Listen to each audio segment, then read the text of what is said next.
ഇന്ന് രാത്രിയിലെ തിരുവചന ചിന്തയ്ക്ക് അടിസ്ഥാനമായിട്ട് വായിച്ചത് വെളിപ്പാട് പുസ്തകം 5-ാം അധ്യായത്തിന്റെ 9-ാമത്തെ തിരുവെടുത്താണല്ലോ. ശിവപാസ്റ്റർ ഒന്നുകൂടെ വായിച്ച് സഹായിച്ചാട്ടെ. പുസ്തകം വാങ്ങുവാനും അതിന്റെ മുദ്ര പൊട്ടിപ്പാനും നീ യോഗ്യൻ. അതിന്റെ മുദ്ര പൊട്ടിപ്പാനും നീ യോഗ്യൻ. ദൈവത്തിന്റെ മഹത്വം. വെളിപ്പാട് പുസ്തകം 5-ാം അധ്യായത്തിന്റെ 9-ാമത്തെ വാക്യമാണ്. ദൈവത്തിന്റെ മഹത്വം. നിങ്ങൾക്കറിയാം, ഈ വേദപുസ്തകം 66 പുസ്തകമാണ്. ആദ്യ പുസ്തകം ഉൽപ്പത്തി പുസ്തകം, ഒടുവിലത്തെ പുസ്തകം വെളിപ്പാട് പുസ്തകം. ഇത് രണ്ടും തമ്മിൽ ഒത്തിരി അടുപ്പമുണ്ട്. അതിലൊന്ന് ഉൽപ്പത്തി പുസ്തകത്തിലെ പല കാര്യങ്ങളെ ആരംഭമാണ്. വെളിപ്പാട് പുസ്തകത്തിൽ വരുമ്പോൾ അതെല്ലാം അവസാനമാണ്. ഉൽപ്പത്തി പുസ്തകത്തിൽ പലതും ആരംഭിക്കുന്നു, വെളിപ്പാട് വരുമ്പോൾ അത് അവസാനിക്കുക. ആ ഭാഗം എടുക്കുന്നില്ല, നിങ്ങൾക്ക് അറിയാം. ദൈവത്തിന്റെ മഹത്വം.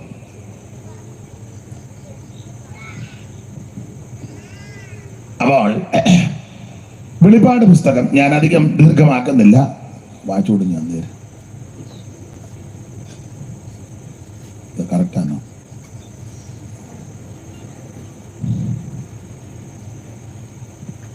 വെളിപ്പാട് പുസ്തകം, ഈ പുസ്തകം വളരെ വിശേഷപ്പെട്ടൊരു പുസ്തകമാണ്.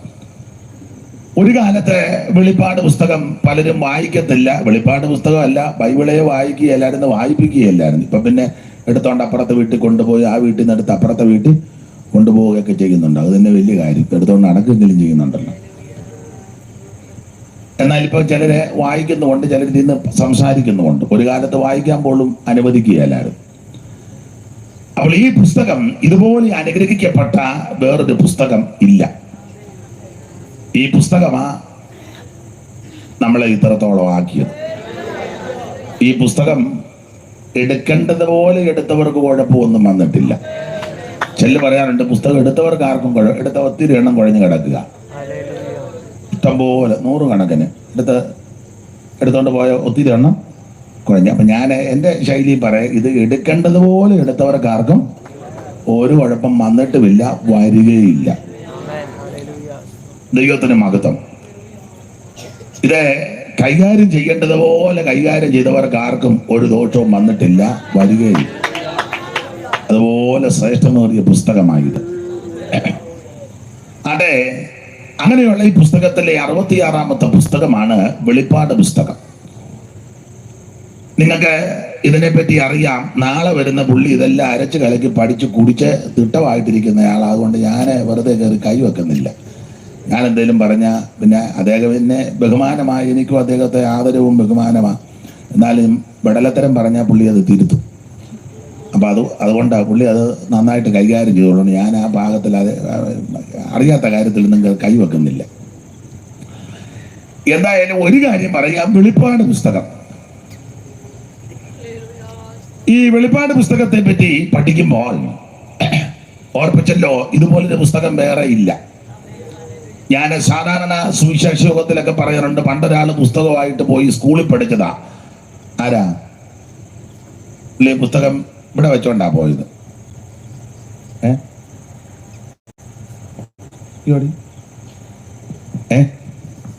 പുസ്തകം പുള്ളി ഇവിടെ വെച്ചേ. എവിടെ? ഏത് പുസ്തകമാണെന്ന് ചോദിക്കരുത്, ഈ പുസ്തകമല്ല.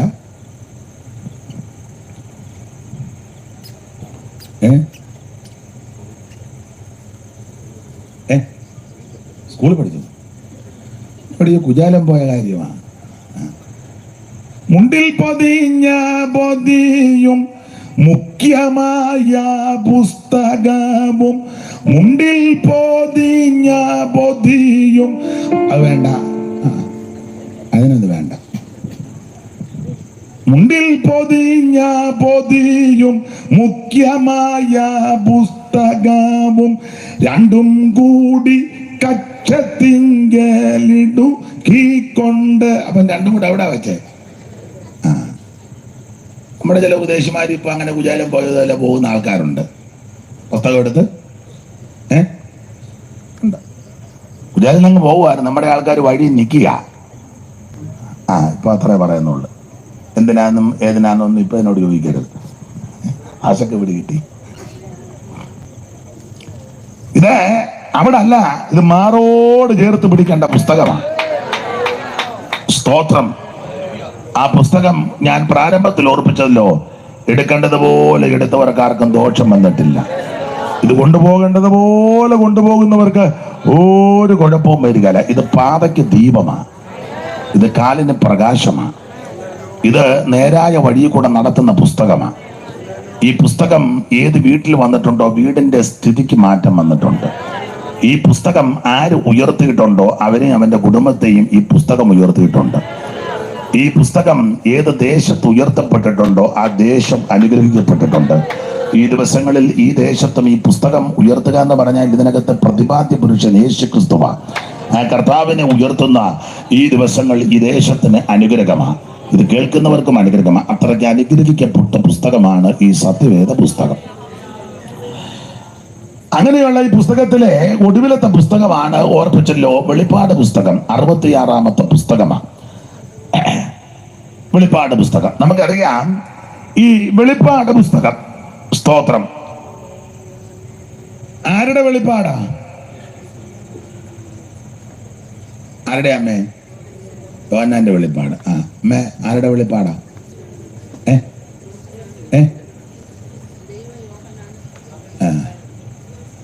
പാട്ട് പാടിയ പിള്ളേരുടെ കുഞ്ഞുങ്ങളെ ആരുടെ വെളിപ്പാടാ?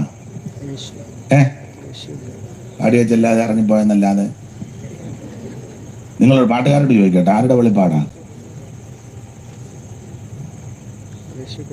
ആരുടെ ആയാലും എന്നാ പാട്ട് പാടിച്ച് അങ്ങ് വീട്ടിൽ പോണം. 1-ാം വാക്യം, യേശുക്രിസ്തുവിന്റെ വെളിപ്പാട്. യേശുക്രിസ്തുവിന്റെ വെളിപ്പാട്. അപ്പൊ ഇത് യേശുക്രിസ്തുവിന്റെ വെളിപ്പാടാ. ദൈവത്തിന് മഹത്വം.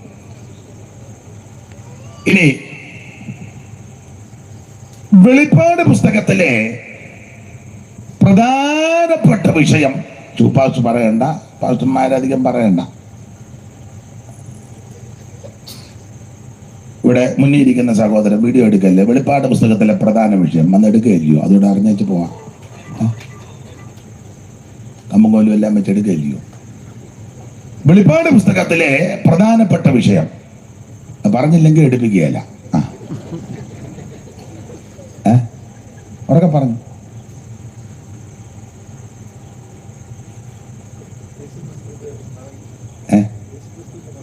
വരട്ടെ അല്ലേ, ഇപ്പൊ എന്നാ ചെയ്യാനാ?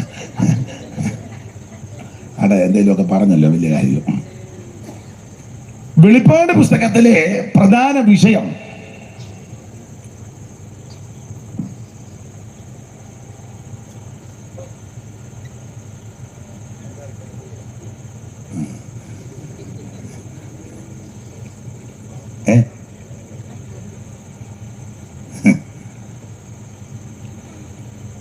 നിങ്ങൾ ഇപ്പൊ പറയും, അയ്യോ പാസ്റ്റേ വെളിപ്പാട് പുസ്തകത്തിൽ മിക്കതും പ്രധാനപ്പെട്ട വിഷയങ്ങളാ, ഇഷ്ടം പോലെ ഉണ്ട്.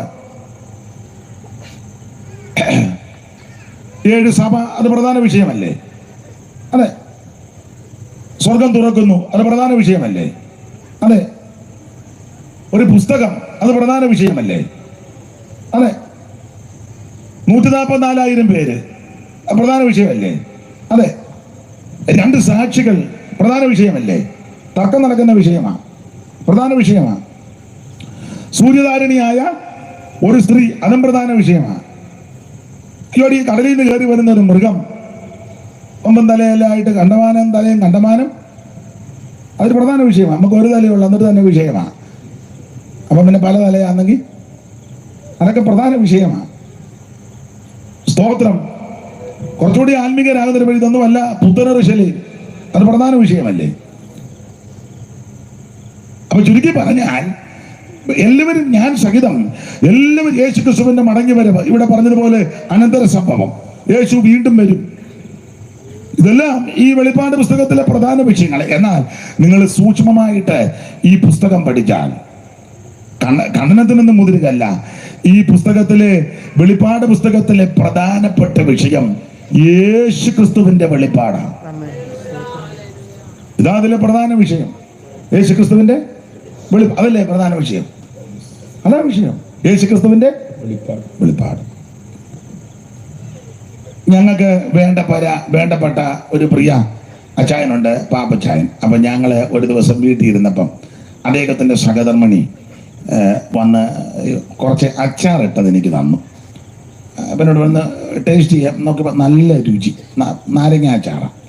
അപ്പം ഞാൻ ആ ദൈവദാസിയോട് ചോദിച്ചു, അമ്മണി മാമേ ഇത് എങ്ങനെയാണ് എന്താ ഇതിൻ്റെ നന്നായിരിക്കുന്നത് എങ്ങനെ? അപ്പോൾ പുള്ളിക്കാരി ഒരു സാധാരണ രീതി പറഞ്ഞു, പാസ്റ്റേ ഈ നാരങ്ങ അച്ചാറിന് പ്രധാനമായിട്ട് വേണ്ടത് നല്ലെണ്ണയും മുളക് പൊടി. അപ്പം പാമ്പച്ചാറിൻ്റെ പറഞ്ഞു, എടി നാരങ്ങ അച്ചാറിന് പ്രധാനമായിട്ട് നല്ലെണ്ണയും മുളക് പൊടിയല്ല, നാരങ്ങ അച്ചാറിൻ്റെ പ്രധാനം നാരങ്ങായ. അതല്ലേ ശരി? നീ നല്ലെണ്ണയും മുളക് പൊടി ഇട്ട് എന്ത് ചെയ്താലും ഇത് രുചി വരുമോ? ഇല്ല. അവൻ നാരങ്ങാച്ചാറിന് പ്രധാനം നാരങ്ങായ എന്ന് പറഞ്ഞ പോലെ വെളിപ്പാട് പുസ്തകത്തിലെ പ്രധാനപ്പെട്ട വിഷയം യേശു ക്രിസ്തുവിന്റെ വെളിപ്പാടാണ്. അതായത് ഇതിലെ പ്രധാന വിഷയം. ആ ക്രിസ്തുവേശുവിന്റെ വെളിപ്പാട് യോഹന്നാൻ ദർശിക്കുന്നുണ്ട്. അതാണ് 1-ാം അധ്യായത്തിന്റെ 13 മുതൽ വായിച്ചു, 12 മുതൽ ചേർത്ത് വായിച്ചു. 12 മുതൽ എന്നോട് സംസാരിച്ച നാദം എന്തെന്ന് കാണുവാൻ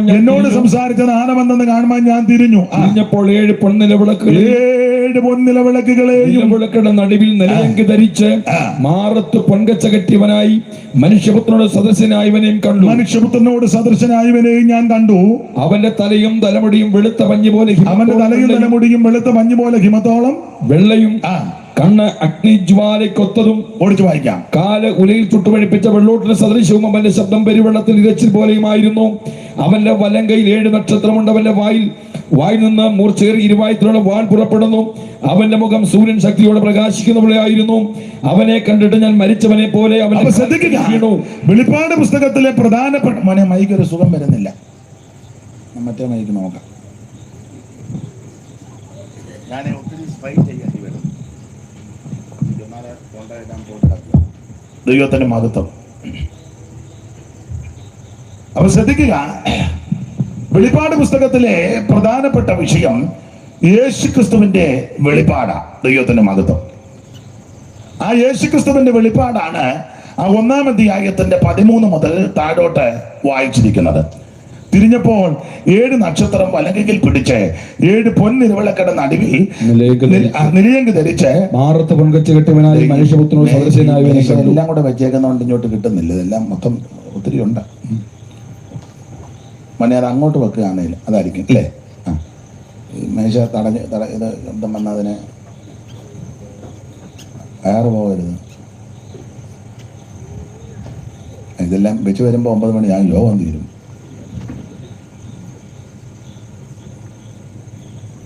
ദൈവത്തിന്റെ മകൾ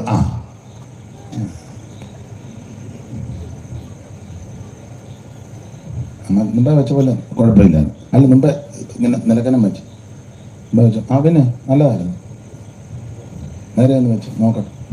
ദൈവത്തിന്റെ മകൾ പരുവത്തിന്റെ മിക്കവാറും മോൻ ഇവിടെ ഇരിക്കേണ്ടി വരും ഇടയ്ക്കിടയ്ക്ക്. അപ്പൊ ശ്രദ്ധിക്കുക, വെളിപ്പാട് പുസ്തകത്തിലെ പ്രധാനപ്പെട്ട വിഷയം യേശു ക്രിസ്തുവിന്റെ വെളിപ്പാടാണ്. കാലുകളല്ലെങ്കിൽ കാച്ചി പഠിപ്പിച്ച നല്ല പിച്ചല്ലൊട്ടുമുഖാദിത്യൻ ശക്തിയോടും പ്രകാശിക്കും പോലെയും നല്ല മുടി തവളം പോലെ ഇരിക്കുന്ന ദൈവപുത്രനെ സ്തുതിപ്പിനേശുദേവനെ ഹല്ലേലൂയ പാടി സ്തുതിപ്പിനേശുദേവനെ. കരുണ നിറഞ്ഞ കണ്ണുള്ളോനവൻ ജനത്തിൻ കരത്തിൽ കരടലിഞ്ഞു കേൾക്കും കാതുള്ളോ. ലോകപാപച്ചുമേടിനെ ശിരസു കൊണ്ടു ചുമന്നൊഴിപ്പതിനെ കുരിച്ചെടുത്തുകൾ പോയോനെ സ്തുതിപ്പിനേശുദേവനെ ഹല്ലേലൂയ പാടി സ്തുതിപ്പിനേശുദേവനെ. കരമുയർത്തി ദൈവത്തിന് മഹത്വം കരട്ടാതെ. അപ്പൊ ശ്രദ്ധിക്കുക, വെളിപ്പാട് പുസ്തകത്തിലെ പ്രധാനപ്പെട്ട വിഷയം യേശു ക്രിസ്തുവിന്റെ വെളിപ്പാടാണ്. 1-ാം അധ്യായത്തിൽ യേശു ക്രിസ്തുവിന്റെ വെളിപ്പാടാണ്. 2-3 അധ്യായത്തിൽ എന്റെ ഭാഷയ സഭയുടെ വെളിപ്പാടാണ്. 4-ാം അധ്യായത്തിൽ സ്വർഗത്തിലെ വെളിപ്പാടാണ്. 5-ാം അധ്യായത്തിൽ വീണ്ടെടുപ്പിന്റെ വെളിപ്പാടാണ്. 6-ാം അധ്യായത്തിൽ മുദ്ര പൊട്ടിക്കുന്നതിന്റെ വെളിപ്പാടാണ്. 7-ാം അധ്യായത്തിൽ മുദ്രിതന്മാരുടെ വെളിപ്പാടാണ്. 8-ാം അധ്യായത്തിൽ കാഹളങ്ങളുടെ വെളിപ്പാടാണ്. 9-ാം അധ്യായത്തിൽ ആമേൻ ദൂതന്മാരുടെ വെളിപ്പാടിനെ കാണുന്നു. അങ്ങനെ ഓരോ അധ്യായവും പഠിച്ചാൽ ഓരോ വെളിപ്പാടാ. ഇതിലെ പ്രധാനപ്പെട്ട വെളിപ്പാട് യേശുക്രിസ്തുവിന്റെ വെളിപ്പാടാണ്. ഞാനും നിങ്ങളും കാണേണ്ടതും അറിയേണ്ടതുമായ പ്രധാനപ്പെട്ട വിഷയം യേശുക്രിസ്തുവിന്റെ വെളിപ്പാടാണ്. ഒരു കാര്യം ദൈവമക്കളോട് പറയാം, യേശുക്രിസ്തുവിന്റെ വെളിപ്പാടാണ് നമ്മൾ കാണേണ്ടത്. മറ്റു വെളിപ്പാടൊന്നും കണ്ടില്ലെങ്കിലും യേശുക്രിസ്തുവിനെ, പക്ഷെ നമ്മൾ യേശുക്രിസ്തുവിനെ പറ്റി അങ്ങനെ വെളിപ്പാട് കാണുന്നില്ല. കാണുന്ന മുഴുവൻ വേറെയാ. പാമ്പ് തറ കൂടിയിരിക്കുന്ന വെളിപ്പാട് കാണുന്നു. 2 പരുന്ത്, ഒന്ന് തെക്കോട്ടും വടക്കോട്ടും ചിറകടിച്ച് പോകുന്ന വെളിപ്പാട് കാണുന്നു. ഒരു കൊമ്പനാന കുത്താനിട്ട് ഓടിക്കുന്ന വെളിപ്പാട് മെനിഞ്ഞാന്ന് കണ്ടു. ചെല്ല് പറയുന്നതാ. 2 വെട്ടം പോത്ത് എന്ത് ചെയ്തിട്ടും ഇത് വാതിക്കെന്ന് പോകുന്നില്ല. ഇതൊക്കെയാണ് നമ്മൾ കാണുന്ന വെളിപ്പാട്. ഞാൻ എതിർക്കുന്നില്ല, ഇതൊന്നുമല്ല കാണേണ്ട വെളിപ്പാട് യേശുക്രിസ്തുവിന്റെ വെളിപ്പാട്. മൈക്ക് സുഖമാകുന്നില്ല മനീനെ, അന്ന് എനിക്കും അറിയാൻ മേല. എൻ്റെ തൊണ്ടയ്ക്കും കുഴപ്പമുണ്ട്, നിങ്ങൾക്ക് മാത്രമല്ല. എൻ്റെ തൊണ്ട അത്ര നല്ലതല്ല. അപ്പൊ ശ്രദ്ധിക്കുക. കുഴപ്പമില്ല, സമാധാനപ്പെടും. യേശുക്രിസ്തുവിന്റെ വെളിപ്പാട്. സാധാരണ ആൾക്കാര് ഇതിനകത്തെ പ്രധാന വെളിപ്പാട് മറ്റു വെളിപ്പാടുകളാ പറയുന്നത്. 13-ന്റെ ഒന്ന് വായിച്ചു, അതാ മിക്കവരും കാണുന്നത്. 1-ാം അധ്യായത്തിലെ വെളിപ്പാട് പലരും കാണുന്നില്ല. കാണുന്നത് മുഴുവൻ 13-ന്റെ ഒന്ന് വായിച്ച്, അതാ മിക്കവരും കാണുന്ന വെളിപ്പാട് 13:1. അപ്പോൾ 10 കൊമ്പ് 7 തലയും 7 തല, കൊമ്പുകളിൽ 10 രാജമുടിയും തലയിൽ ദൂഷണനാമങ്ങളും ഉള്ള ഒരു മൃഗം സമുദ്രത്തിൽ നിന്ന് കയറുന്നത് ഞാൻ കണ്ടു. മിക്കവരും കാണുന്നത് ഇങ്ങനെയുള്ള വെളിപ്പാടാ, ദൂഷണനാമങ്ങൾ നിറഞ്ഞ വെളിപ്പാട്. യേശുക്രിസ്തുവിന്റെ വെളിപ്പാട് പലരും കാണുന്നില്ല. ഇപ്പം നമ്മുടെ ഇടയിൽ ഉപദേശിമാരാണെങ്കിലും വിശ്വാസികളാണെങ്കിലും ദൂഷണനാമത്തിന്റെ വെളിപ്പാടാ കൂടുതലും താല്പര്യം. വേറെ പുസ്തകത്തിലെ കാര്യങ്ങൾ പഠിക്കാനും പറയാനും മിക്കവർക്കും താല്പര്യമില്ല. ദൂഷണനാമങ്ങൾ, കൂട്ടുവിശ്വാസിയെ, കൂട്ടു സഹോദരനെ, കൂട്ടുവേലക്കാരനെ, സഹോദരങ്ങളെ ദുഷിക്കുന്ന, പഠിക്കുന്ന, നിന്ദിക്കുന്ന, ആക്ഷേപിക്കുന്ന ആ വെളിപ്പാടാ പലർക്കും ഇഷ്ടം. ഞാൻ അടുത്ത കാലത്ത്, ഇപ്പോഴല്ല കുറച്ച് നാൾ മുമ്പ്, ഒരു യോഗത്തിന് പോയി. കൺവെൻഷന് പ്രസംഗിച്ചു വന്നപ്പം നമ്മുടെ ഒരു ഉപദേശിയാണ്. ചില പ്രായമൊക്കെ ഉണ്ട്, ചില അല്ല നന്നായിട്ട് പ്രായമുണ്ട്. നടക്കാൻ വയ്യ, എന്നാലും ഓടി എൻ്റെ ഇടയ്ക്ക് വന്ന് ഭാഷ പോവാന്ന് ചോദിച്ചു. ഞാൻ പറഞ്ഞു ഞാൻ പോവാ. മറ്റേ കാര്യം എന്തുവായിരുന്നു? ഞാൻ ചോദിച്ചു ഏത് കാര്യം? ഇല്ല മറ്റേ കാര്യം. അതേ ഈ മൊബൈൽ ചെറുതായതുകൊണ്ട് എനിക്കൊന്നും കാണാനും അറിയാനും പറ്റുന്നില്ല. അയാൾ മുതുക്കടിച്ചു. യേശുക്രിസ്തുവിന്റെ വെളിപ്പാടല്ല പുള്ളിക്ക് ഇഷ്ടം. മറ്റേ കാര്യം. മറ്റേന്ന് പറഞ്ഞാൽ മനസ്സിലായോ? ഇല്ല, രോഗം കഴിഞ്ഞ് പറയാം മറ്റേ കാര്യം എന്നാണ്. ഒരു കാര്യം എന്നെ കേൾക്കുന്നവരോട് പറയാം, ദൂഷണനാമങ്ങളും ദൂഷണ കാര്യങ്ങളും കേൾക്കുന്നത് കാണുന്ന വെളിപ്പാടല്ല, നീ യേശുക്രിസ്തുവിനെ പറ്റി വെളിപ്പാട് കാണണം. നാം കാണേണ്ടതും അറിയേണ്ടതും ആദ്യം കാണേണ്ടതുമായ വെളിപ്പാട് യേശുക്രിസ്തുവിനെ പറ്റി വെളിപ്പാട് കാണണം. ഇവിടെ മിക്കവരും യേശുക്രിസ്തുവിനെ പറ്റി വെളിപ്പാട് കാണുന്ന മുഴുവൻ സമുദ്രത്തിൽ നിന്ന് കയറി വരുന്ന മൃഗം. ഈ മൃഗത്തിന്റെ വെളിപ്പാട് കണ്ട് മൃഗത്തിന്റെ സ്വഭാവമല്ലേ? കമ്മിറ്റി കൂടിയാണെങ്കിൽ കൊമ്പും കൊല്ലിക്ക് കുത്താൻ വരുന്ന കണ്ടിട്ടില്ലേ? മൃഗമാ കാണുന്ന മുഴുവൻ. പ്രസംഗ വിഷയവും മൃഗമാണ്. അതുകൊണ്ട് മൃഗത്തിന്റെ ഊഴ ഒരു കരുണയോ ദയയോ അനുകമ്പയോ ആർദ്രതയോ ഒന്നും ഇല്ലല്ലോ. ഭിക്ഷക്കാരൻ വീട്ടിൽ വന്നാലും ഭിക്ഷ കൊടുക്കുകയല്ല. കാരണം മൃഗത്തെ പറ്റി ആ പ്രസംഗിക്കുന്നതും കേൾക്കുന്നതാണ്. അതിന് മൃഗത്തിന്റെ സ്വഭാവമാണ്. അതെ. പിന്നെ കാണുന്ന വെളിപ്പാട് പാമ്പിൻ്റെതാ. വായിച്ചേ 12:3. സ്വർഗത്തിൽ മറ്റൊരു അടയാളം കാണായി, 7 തലയും 10 കൊമ്പും തലയിൽ 7 രാജമുടിയുമായി തീനിറമുള്ള ഒരു മഹാസർപ്പം. തീനിറമുള്ള ഒരു പാമ്പ്, മഹാസർപ്പം. പിന്നെ കാണുന്ന വെളിപ്പാട് പാമ്പിന്. അതുകൊണ്ട് മുഴുവൻ പാമ്പിന്റെ സ്വഭാവമാണ്. പാമ്പിന്റെ സ്വഭാവം എന്നാ? നേരെ പോവുകയല്ലോ, ഇങ്ങനല്ലേ? മുഴുവൻ വളഞ്ഞ വഴിയാ. കാരണം കാണുന്ന വെളിപ്പാട് മുഴുവൻ പാമ്പിൻ്റെതാ.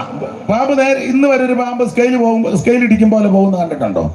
മുഴുവൻ വളഞ്ഞ വഴിയാ. അതാ ന്യായാധിപന്മാരുടെ പുസ്തകം 5-ാം അധ്യായത്തിന്റെ 6 വായിച്ചോ? വളഞ്ഞ വഴിയെന്ന ന്യായാധിപന്മാരുടെ പുസ്തകം 5-ാം അധ്യായത്തിന്റെ 6-ാമത്തെ വാക്യം.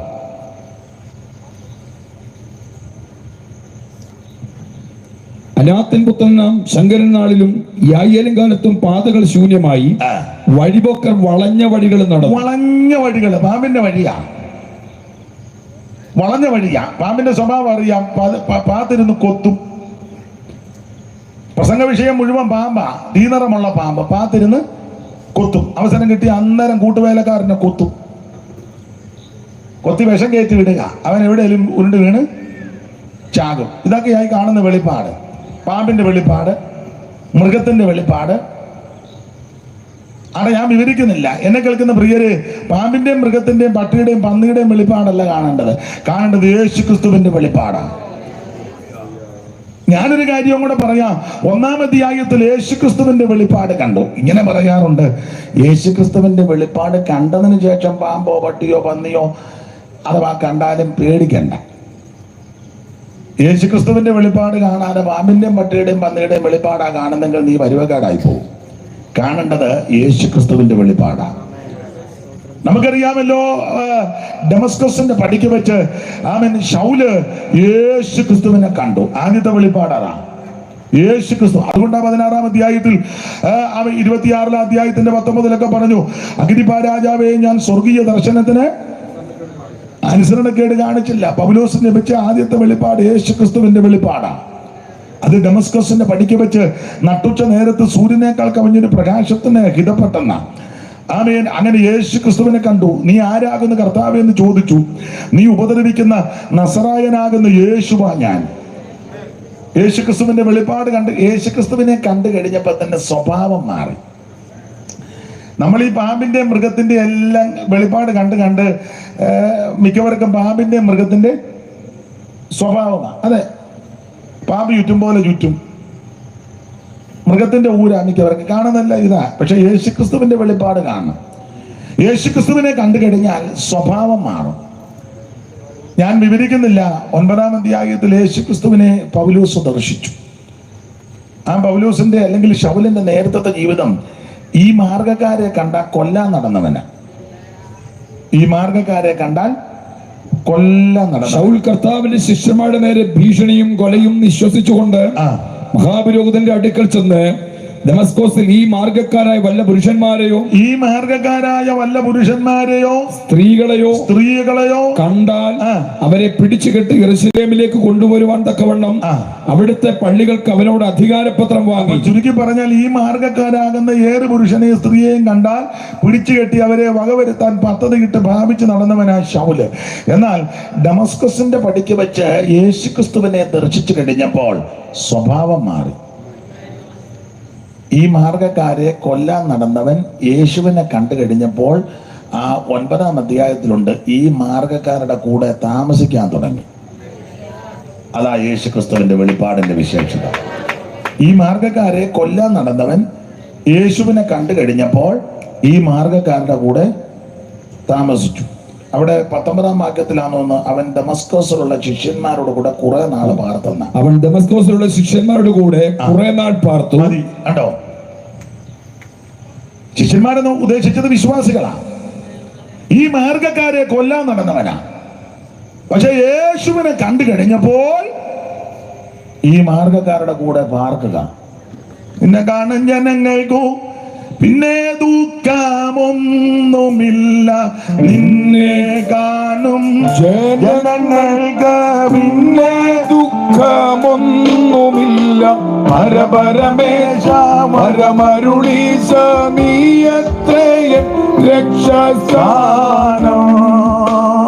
പരപരമേശ മരമരുളീശ നീയത്രയും രക്ഷസ്ഥാനം. അപ്പൊ ശ്രദ്ധിക്കുക, ഞാൻ പാടുകയും ഇവര് ഇത് ചെയ്യുകയും കൂടെ ചെയ്യുമ്പം ഇത് കുറയുന്നു. ഞാൻ പറയുമ്പോൾ കുഴപ്പമില്ല, എനിക്കിതൊന്നും പറയാൻ അറിയാൻ പറ്റില്ല, അത് ഗുണമായി. അപ്പൊ ശ്രദ്ധിക്കുക, ഈ മാർഗക്കാരെ കൊല്ലാൻ നടന്നവനാ. യേശുക്രിസ്തുവിനെ കണ്ടു കഴിഞ്ഞപ്പോൾ ഈ മാർഗക്കാരുടെ കൂടെ പാർത്തു, താമസിച്ചു. അതായത് ഈ മാർഗത്തിന്റെ വിശേഷത. ഇത് തിരിച്ചടിക്കുന്ന മാർഗമല്ല, തിരിച്ചു പറയുന്ന മാർഗവുമല്ല, പ്രതികരിക്കുന്ന മാർഗവും. എന്നാൽ ഇപ്പൊ ചെല്ലി പറയാറുണ്ട്, ഞങ്ങളിൽ ഒന്ന് തൊട്ട് കളിച്ചാൽ വട്ട ഇവനല്ല. നിങ്ങൾ കേട്ടിട്ടില്ലല്ലോ? കേട്ടില്ല? ഭ്രാന്താന്ന്. ഇത് തിരിച്ചടിക്കുന്ന മാർഗമല്ല, പ്രതികരിക്കുന്ന മാർഗമല്ല, എതിർക്കുന്ന മാർഗമല്ല. ഈ മാർഗത്തിന്റെ വിശേഷത ഇവിടെ അടിച്ചാൽ ഇവിടെ കാണിക്കുന്ന മാർഗമാണ്. അതാ ഈ മാർഗം.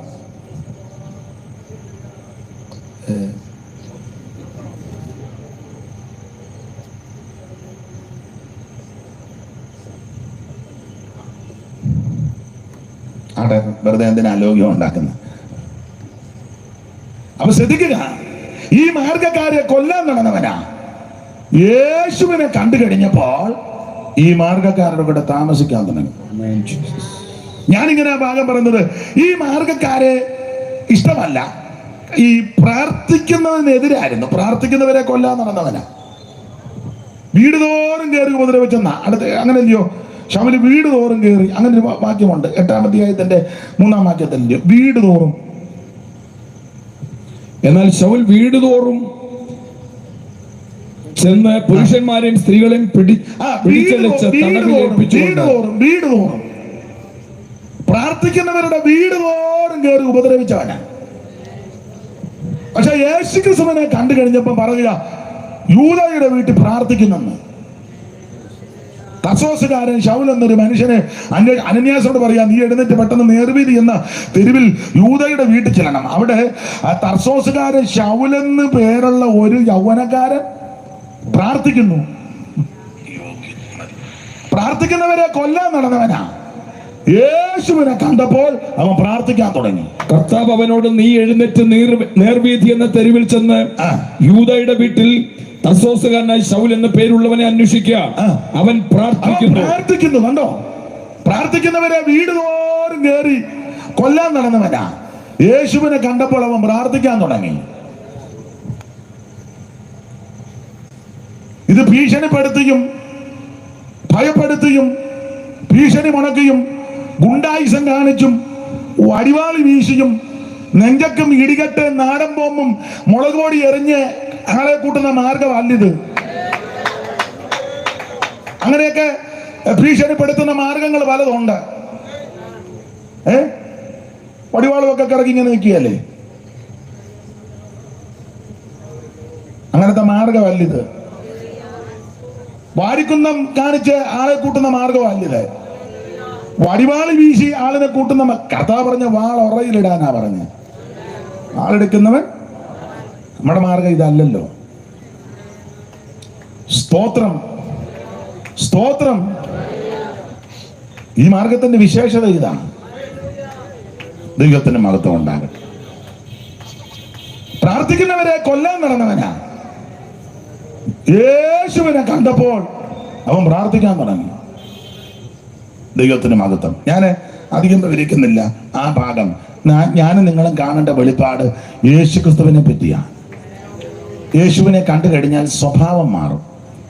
യേശുവിനെ കണ്ടു കഴിഞ്ഞാൽ പ്രകൃതി മാറും. സംസാരത്തിന്റെ ശൈലി മാറും. വാക്കും പ്രവൃത്തിയും ഇടപാടും സമീപനവും പ്രകൃതി എല്ലാത്തിനും വ്യത്യാസമാണ്. അങ്ങനെയുള്ളവരെ ഓർത്ത് ദൈവത്തെ സ്തുതിക്കുക. ഞാൻ ആ ഭാഗം അധികം വിവരിക്കുന്നില്ല. ഞാനും നിങ്ങളും കാണേണ്ട വെളിപ്പാട് യേശുക്രിസ്തുവിനെ പറ്റിയാണ് കാണേണ്ടത്. അത് എടുത്ത വിഷയത്തിലേക്ക് 1-2 കാര്യങ്ങൾ ഓർപ്പിച്ച് ഇന്ന് രാത്രിയിലെ മെസ്സേജ് അവസാനിപ്പിക്കുവാൻ കർത്താവ് ശരണപ്പെടുകയാണ്. 5-ാം അധ്യായത്തിന്റെ 9-ാമത്തെ തിരുവെടുത്ത നമ്മൾ ഇന്ന് രാത്രിയിലെ ചിന്തയ്ക്ക് വായിച്ചത്. ഒരിക്കൽ കൂടി വായിച്ചത്, പുസ്തകം വാങ്ങുവാനും അതിന്റെ മുദ്ര പൊട്ടിപ്പാനും നീ യോഗ്യൻ. പുസ്തകം വാങ്ങുവാനും അതിന്റെ മുദ്ര പൊട്ടിക്കുവാനും നീ യോഗ്യൻ. വെളിപ്പാട് പുസ്തകം 5-ാം അധ്യായം. ഞാൻ ഓർപ്പിച്ചല്ലോ, 1-ാം അധ്യായത്തിൽ യേശുക്രിസ്തുവിന്റെ വെളിപ്പാടാണ്. പത്മോസ് എന്ന ദ്വീപിൽ യോഹന്നാൻ അപ്പോസ്തലൻ നാട് കടത്തപ്പെട്ടു. കറുത്ത ദിവസത്തിൽ ആത്മവിവശനായി. ഈ ആത്മവിവശത എന്ന് പറഞ്ഞ അനങ്ങാതെ കവന്ന് കിടക്കുന്നതല്ല. ചുമ്മാ നിൽക്കുന്ന തള്ളയെ താടി താഴെ ഇട്ടേച്ച് അവൻ കാറെ കയറി പോയി തള്ള അവിടെ മലന്ന് കിടക്കുക. അതൊന്നുമല്ല ആത്മവിവശത. അങ്ങനെയുള്ള ഒത്തിരി ബിരുദന്മാരുണ്ട്. അവർക്ക് ഓരോ ട്രിക്കുകളുണ്ട്. അല്ലെ, അവിടെ ഉരുണ്ട് വീണ് കിടന്ന് ഭർത്താവ് പോകുന്നുമില്ല, ഇതിനെക്കൊണ്ട് പോവുകയും ചെയ്യണം. പയ്യാവില്ല എന്തെങ്കിലും ചിലതിനെ കൊണ്ട് പോയേ ഒക്കെ പോകണം. അല്ല, നമുക്ക് നിൽക്കാം. ഓട്ടോക്കാരൻ നിൽക്കാം. അവൻ്റെ കാശ് കൊടുക്കാതെ യോഗത്തിന് വന്നത്. അവന് നിൽക്കുക. പിന്നെ വെള്ളമൊക്കെ കുടഞ്ഞ് ഒരു തരത്തിൽ ആ തള്ളയെടുത്ത് കൊണ്ടുപോകുന്നത്. അതൊന്നും അല്ല ആത്മവിവശത. ഉരുണ്ട് വീഴുന്നതോ കുരയ്ക്കുന്നതോ ചിരിക്കുന്നതോ കമന്ന് കിടക്കുന്നതൊന്നും അല്ല ആത്മവിവശത. ഞാൻ ആ ഭാഗത്തേക്ക് പോകുന്നില്ല, വിഷയമല്ലാത്ത കൊണ്ടാണ്. ഇപ്പം അതിനൊക്കെ അനുകൂലിക്കുന്ന ആൾക്കാരും ഉണ്ട്, നമ്മുടെ ഇടയിലും ഉണ്ട്. ഇല്ലയോ എന്നാ ചോദിക്കുന്നത്. ഉണ്ടടോ, നമ്മൾ ഉദ്ദേശിക്കുന്നതല്ല. ആ ഭാഗത്തേക്ക് പോകുന്നില്ല. വെറുതെ എന്തിനാ ഒരു അഭിപ്രായം, എന്നാ സങ്കടപ്പെട്ട് നോക്കുന്നേ? ഓ, നമ്മളതിൻ്റെ ആളാന്ന് തോന്നുന്നു, അല്ലല്ലോ. അപ്പൊ ചുരുക്കി പറഞ്ഞാൽ യോഹന്നാൻ 10 ദിവസത്തിൽ ആത്മവിവശനായി. ആത്മവിവശനായി കഴിഞ്ഞാൽ ബോധം പോകുകയല്ല, ബോധം ഉണ്ടാകുക. അതല്ലേ വാക്യം. നീ കാണുന്നത് അപ്പൊ കാണുവേ, ഒരു പുസ്തകത്തിൽ പുസ്തകമാണെന്ന് മനസ്സിലാകുവേ, പിന്നെ എഴുതണം അപ്പൊ മനസ്സിലാണ്, ബോധം വരിക, ബോധം പോവുകയല്ല. നീ കാണുന്നത് ഒരു പുസ്തകത്തിൽ എഴുതി Ephesus, Smyrna, Pergamos, തുയതൈര, Sardis, Philadelphia, ലവോദിക്ക എന്ന 7 സഭകൾക്ക് എഴുതുക എന്ന് കാഹളത്തൊടുത്തൊരു ശബ്ദം എൻ്റെ പിറകിൽ കേട്ടു. അപ്പൊ കേൾക്കും, കാണും, ഓർക്കും, എഴുതും, അറിയും. ഇതൊക്കെ ആത്മവിവശത സംഭവിക്കും. എന്നാൽ ഇന്ന് ആത്മവിവശതയാണെന്നും പറഞ്ഞ് കുറെ വട്ടന്മാരെല്ലാം കൂടെ നേരെ നിൽക്കുന്ന പെണ്ണുങ്ങളെയെല്ലാം ചില സഹോദരന്മാരെയും തള്ളി തറയിലിട്ടേച്ച് അല്ലെങ്കിൽ കാണുന്നുമില്ല, കേൾക്കുന്നുമില്ല, ബോധവുമില്ല, വെളിവുമില്ല, വെള്ളിയാഴ്ചയില്ല. ഇവനെല്ലാം വട്ട. പിന്നെ മൈക്കെല്ലാം അങ്ങ് ദൂരെ വെച്ചോണ്ട് ഞാൻ അങ്ങ് അടങ്ങുകയല്ലേ. നമ്മൾ ഈ കാണുന്നതും കേൾക്കുന്നതും നല്ല ആത്മവിവശത. അപ്പൊ 1-ാം അധ്യായത്തിൽ യോഹന്നാൻ 10 ദിവസത്തിൽ ആത്മവിവശനായി. ഈ കാണുന്നതെല്ലാം പുസ്തകത്തിൽ എഴുതാൻ പറഞ്ഞു. അപ്പൊ സംസാരിച്ച നാനം കാണാനാ തിരിഞ്ഞത്. 10 ദിവസത്തിൽ ഞാൻ ആത്മവിവശനായി. 10 ദിവസത്തിൽ ഞാൻ ആത്മവിവശനായി. നീ കാണുന്ന ഒരു പുസ്തകത്തിൽ എഴുതി Ephesus, Smyrna, Pergamos, തുയതൈര, Sardis, Philadelphia, ലവോദിക്ക എന്ന 7 സഭകൾക്കും അയക്കുക എന്നിങ്ങനെ കാഹളത്തിനൊത്ത ഒരു മഹാനാദം എന്റെ പിറകിൽ. ഒന്നുകൂടെ ഉറപ്പിച്ചും നിറപ്പിച്ചും പറയാൻ, ആത്മവിവശത വന്നാൽ ബോധം പോവുകയല്ല, വെളിവ് പോവുകയല്ല, വെളിവുകേടുണ്ടാകുകയല്ല. എന്റെ ഭാഷ പറഞ്ഞാൽ ബോധം ഉണ്ടാകും, വെളിവുണ്ടാകും, വെളിവുകേട് മാറും. കാണും, കേൾക്കും, ഓർക്കും, അറിയും, എഴുതും, പറയും, മനസ്സിലാക്കും. അതാണ് ആത്മവിവശതയുടെ വിശേഷത. അങ്ങനെ യേശു ക്രിസ്തുവിനെ ദർശിച്ചു. അതാണ് 1-ാം അധ്യായത്തിൽ 7 നക്ഷത്രം അലങ്കയിൽ പിടിച്ച് 7 പൊൻ നിലവിളക്കുന്ന നടുവിൽ നിലയങ്ക് ധരിച്ച് നടകൊള്ളുന്ന നസ്രായനെ 1-ാം അധ്യായത്തിൽ ദർശിക്കുക. ഇന്ന് രാത്രി ആ കർത്താവ് നമ്മുടെ നടുവിൽ വന്നിട്ടുണ്ട്. മാറത്ത് പൊങ്കച്ച കെട്ടിവനായി ചുട്ടുപിടിപ്പിച്ച വെള്ളോടന് സദൃശമുള്ള പാനമുള്ളവനായി 7 നക്ഷത്രം അലങ്കയിൽ പിടിച്ച് നിലവിളക്കുന്ന നടുവിൽ നിലയങ്ക് ധരിച്ച് നടകൊള്ളുന്ന നസ്രായൻ ഇന്ന് രാത്രി നമ്മുടെ നടുവിലുണ്ട്. 2-3 അധ്യായത്തിൽ ഓർപ്പിച്ചല്ലോ 7 സഭയ്ക്കുള്ള ദൂതുകളാണ്. എഫെസോസ് മുതൽ ലവോദിക്ക വരെയുള്ള സഭകൾക്ക് സഭയുടെ ഓരോ കാലഘട്ടവും കൂടെ ചേർത്താണ് പഠിക്കുന്നത്. ദൈവത്തിന്റെ മഹത്വം ഓരോ കാലഘട്ടം, ആ ഭാഗത്തേക്കൊന്നും പോകുന്നില്ല. എല്ലാത്തിലും പറഞ്ഞിരിക്കുന്ന കാര്യമുണ്ട്, ജയിക്കണമെന്നാണ് പറഞ്ഞേക്കുന്നത്. എല്ലാ കാര്യത്തിലും പ്രധാനമായിട്ട് ജയിക്കണം. കാരണം യേശു ക്രിസ്തു ജയിച്ചവനാണ്. 3-ാം അധ്യായത്തിന്റെ 20-21 ഞാനും ജയിച്ചു, അങ്ങനെ ഒരു പദമുണ്ട്. 3:20-21 ഞാൻ വാതിൽക്കൽ മുട്ടുന്നു, ആരെങ്കിലും എന്റെ ശബ്ദം കേട്ട് വാതിൽ തുറന്നാൽ ഞാൻ അവന്റെ അടുക്കൽ ചെന്ന് അവനോടും അവൻ എന്നോട് കൂടെ അത്താഴം കഴിക്കും. ജയിക്കുന്നവന് ഞാൻ എന്നോട് കൂടെ എന്റെ സിംഹാസനത്തിൽ ഇരിപ്പാൻ വരം നൽകും. ജയിക്കുന്നവന് ഞാൻ എന്നോട് കൂടെ എന്റെ സിംഹാസനത്തിൽ ഇരിപ്പാൻ വരം നൽകും. അടുത്തത് ഞാനും ജയിച്ചു. മതി, ഞാനും ജയിച്ചു. അപ്പോൾ ഞാനും നിങ്ങളും ആരാധിക്കുന്ന യേശു ക്രിസ്തു ജയിച്ചവനാ. കർത്താവിനോട് കൂടെ വസിക്കുന്നവരും ജയിച്ചവരാ. 15-ാം അധ്യായത്തിന്റെ 2-ാം വാക്യമാണെന്ന് തോന്നുന്നു. ജയിച്ചവർ എന്നൊരു പദമുണ്ട്. 15:2 ജയിച്ചവർ. തീ കലർന്ന പളുങ്കുകടൽ പോലെ ഒന്നും മൃഗത്തോടും അതിന്റെ പ്രതിമയോടും പേരിന്റെ സംഖ്യയോടും ജയിച്ചവർ ദൈവത്തിന്റെ വീണകൾ പിടിച്ചുകൊണ്ട് ജയിച്ചവരാ വീണ പിടിച്ച് പളുങ്കടലിനരികെ നിൽക്കുന്നതും ഞാൻ കണ്ടു. അപ്പൊ ജയിച്ചവര് നമ്മുടെ കർത്താവ് ജയിച്ചവനാ. അവിടുത്തെ കൂടെ പാർക്കുന്നവരും ജയിച്ചവരാ. ആ ജയമെടുക്കാൻ വേണ്ടിയാ. നമുക്ക് സ്വയശക്തി കൊണ്ട് ജയിക്കാനൊക്കത്തില്ല, ദൈവകൃപയാലേ ജയിക്കാൻ പറ്റൂ. അവിടെ ഞാൻ വിവരിക്കുന്നില്ല, കർത്താവിന്റെ മഹത്വം.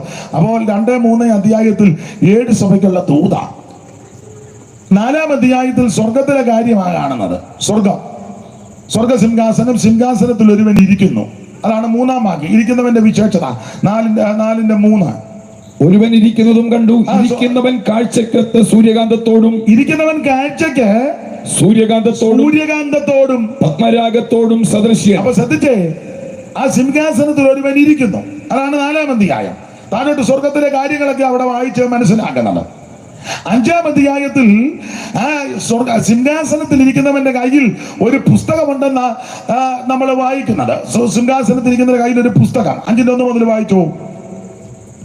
ഞാൻ സിംഹാസനത്തിൽ ഇരിക്കുന്നവന്റെ വലം കയ്യിൽ അകത്തും പുറത്തും എഴുത്തുള്ളതായി 7 മുദ്രയാൽ മുദ്രയിട്ട ഒരു പുസ്തകം കണ്ടു. അടുത്ത ആ പുസ്തകം തുറക്കുവാനും അതിന്റെ മുദ്ര പൊട്ടിക്കുവാനും യോഗ്യനാരുള്ളൂ എന്ന് അത്യുച്ചത്തിൽ ഘോഷിക്കുന്ന ശക്തനായ ഒരു ദൂതനെയും കണ്ടു. അതെ, വിവരിക്കുന്നില്ല കർത്താവിന്റെ മകത്ത് 4-ാം അധ്യായത്തിൽ സ്വർഗത്തിൽ സിംഹാസനം. ആ സിംഹാസനത്തിൽ ഒരുവൻ ഇരിക്കുന്നു. ആ ഇരിക്കുന്നവന്റെ കാഴ്ചക്ക് തുല്യനായിട്ട് താഴോട്ട് കാര്യങ്ങൾ വർണ്ണിക്കുക. ദൂതന്മാര്, ആമൻ മൂപ്പന്മാര്, 24 സിംഹാസനം, 24 പേര് അതിലിരിക്കുന്നു. ആമൻ സ്തോത്രം. ഒരു വില്ല് അവിടെ ഉണ്ട്. ഇതൊക്കെ അവിടുത്തെ വിഷയം, സ്വർഗീയ വിഷയങ്ങളാ. കെറൂബികളും ശ്രാവികളും ഒക്കെ അവിടെ 4-ാം അധ്യായത്തിൽ. കെറൂബികൾ സറാബുകൾ ദൂതരിമാർ, കെറൂബുകൾ സറാബുകൾ ദൂതരിമാർ, സ്വർണ്ണകാകളത്തിലെത്തിയ വിശുദ്ധ ഗീതക്കാർ, സ്വർണ്ണകാകളത്തിലെത്തിയ വിശുദ്ധ ഗീതക്കാർ, വാനിൽ വാനിൽ വരുന്നു വാഴ്ത്തുവീൻ, വാനിൽ വാനിൽ വരുന്നു വാഴ്ത്തുവീൻ, ലക്ഷോപലക്ഷം ദൂതർ സേവിതരിതാ, ലക്ഷോപലക്ഷം ദൂതർ സേവിതരിതാ, ലോകങ്ങളിൽ പാടിൽ കണ്ടപ്പോൾ മേഘരൂഢനായി, ലോകങ്ങളിൽ പാടിൽ കണ്ടപ്പോൾ മേഘരൂഢനായി, വാനിൽ വാനിൽ വരുന്നു വാഴ്ത്തുവീൻ, വാനിൽ വാനിൽ വരുന്നു വാഴ്ത്തുവീൻ. 4-ാം അധ്യായത്തിൽ സ്വർഗത്തിലെ വിഷയവും സ്വർഗത്തിലെ കാര്യവുമാണ് 4-ാം അധ്യായത്തിലെ വിഷയം. 5-ാം അധ്യായത്തിൽ ഒരുവന് എനിക്കൊരു സുഖം വരുന്നുണ്ട്. അതെന്തോ മോനെ എന്നാ പറ്റിയതായിരുന്നു എനിക്ക്.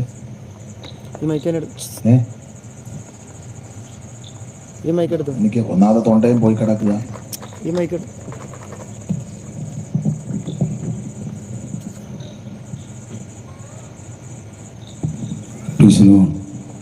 കയറ് മാറിയത് കൊണ്ട് കാര്യമല്ല, കിടാവ് കുത്തുന്നതാണ്.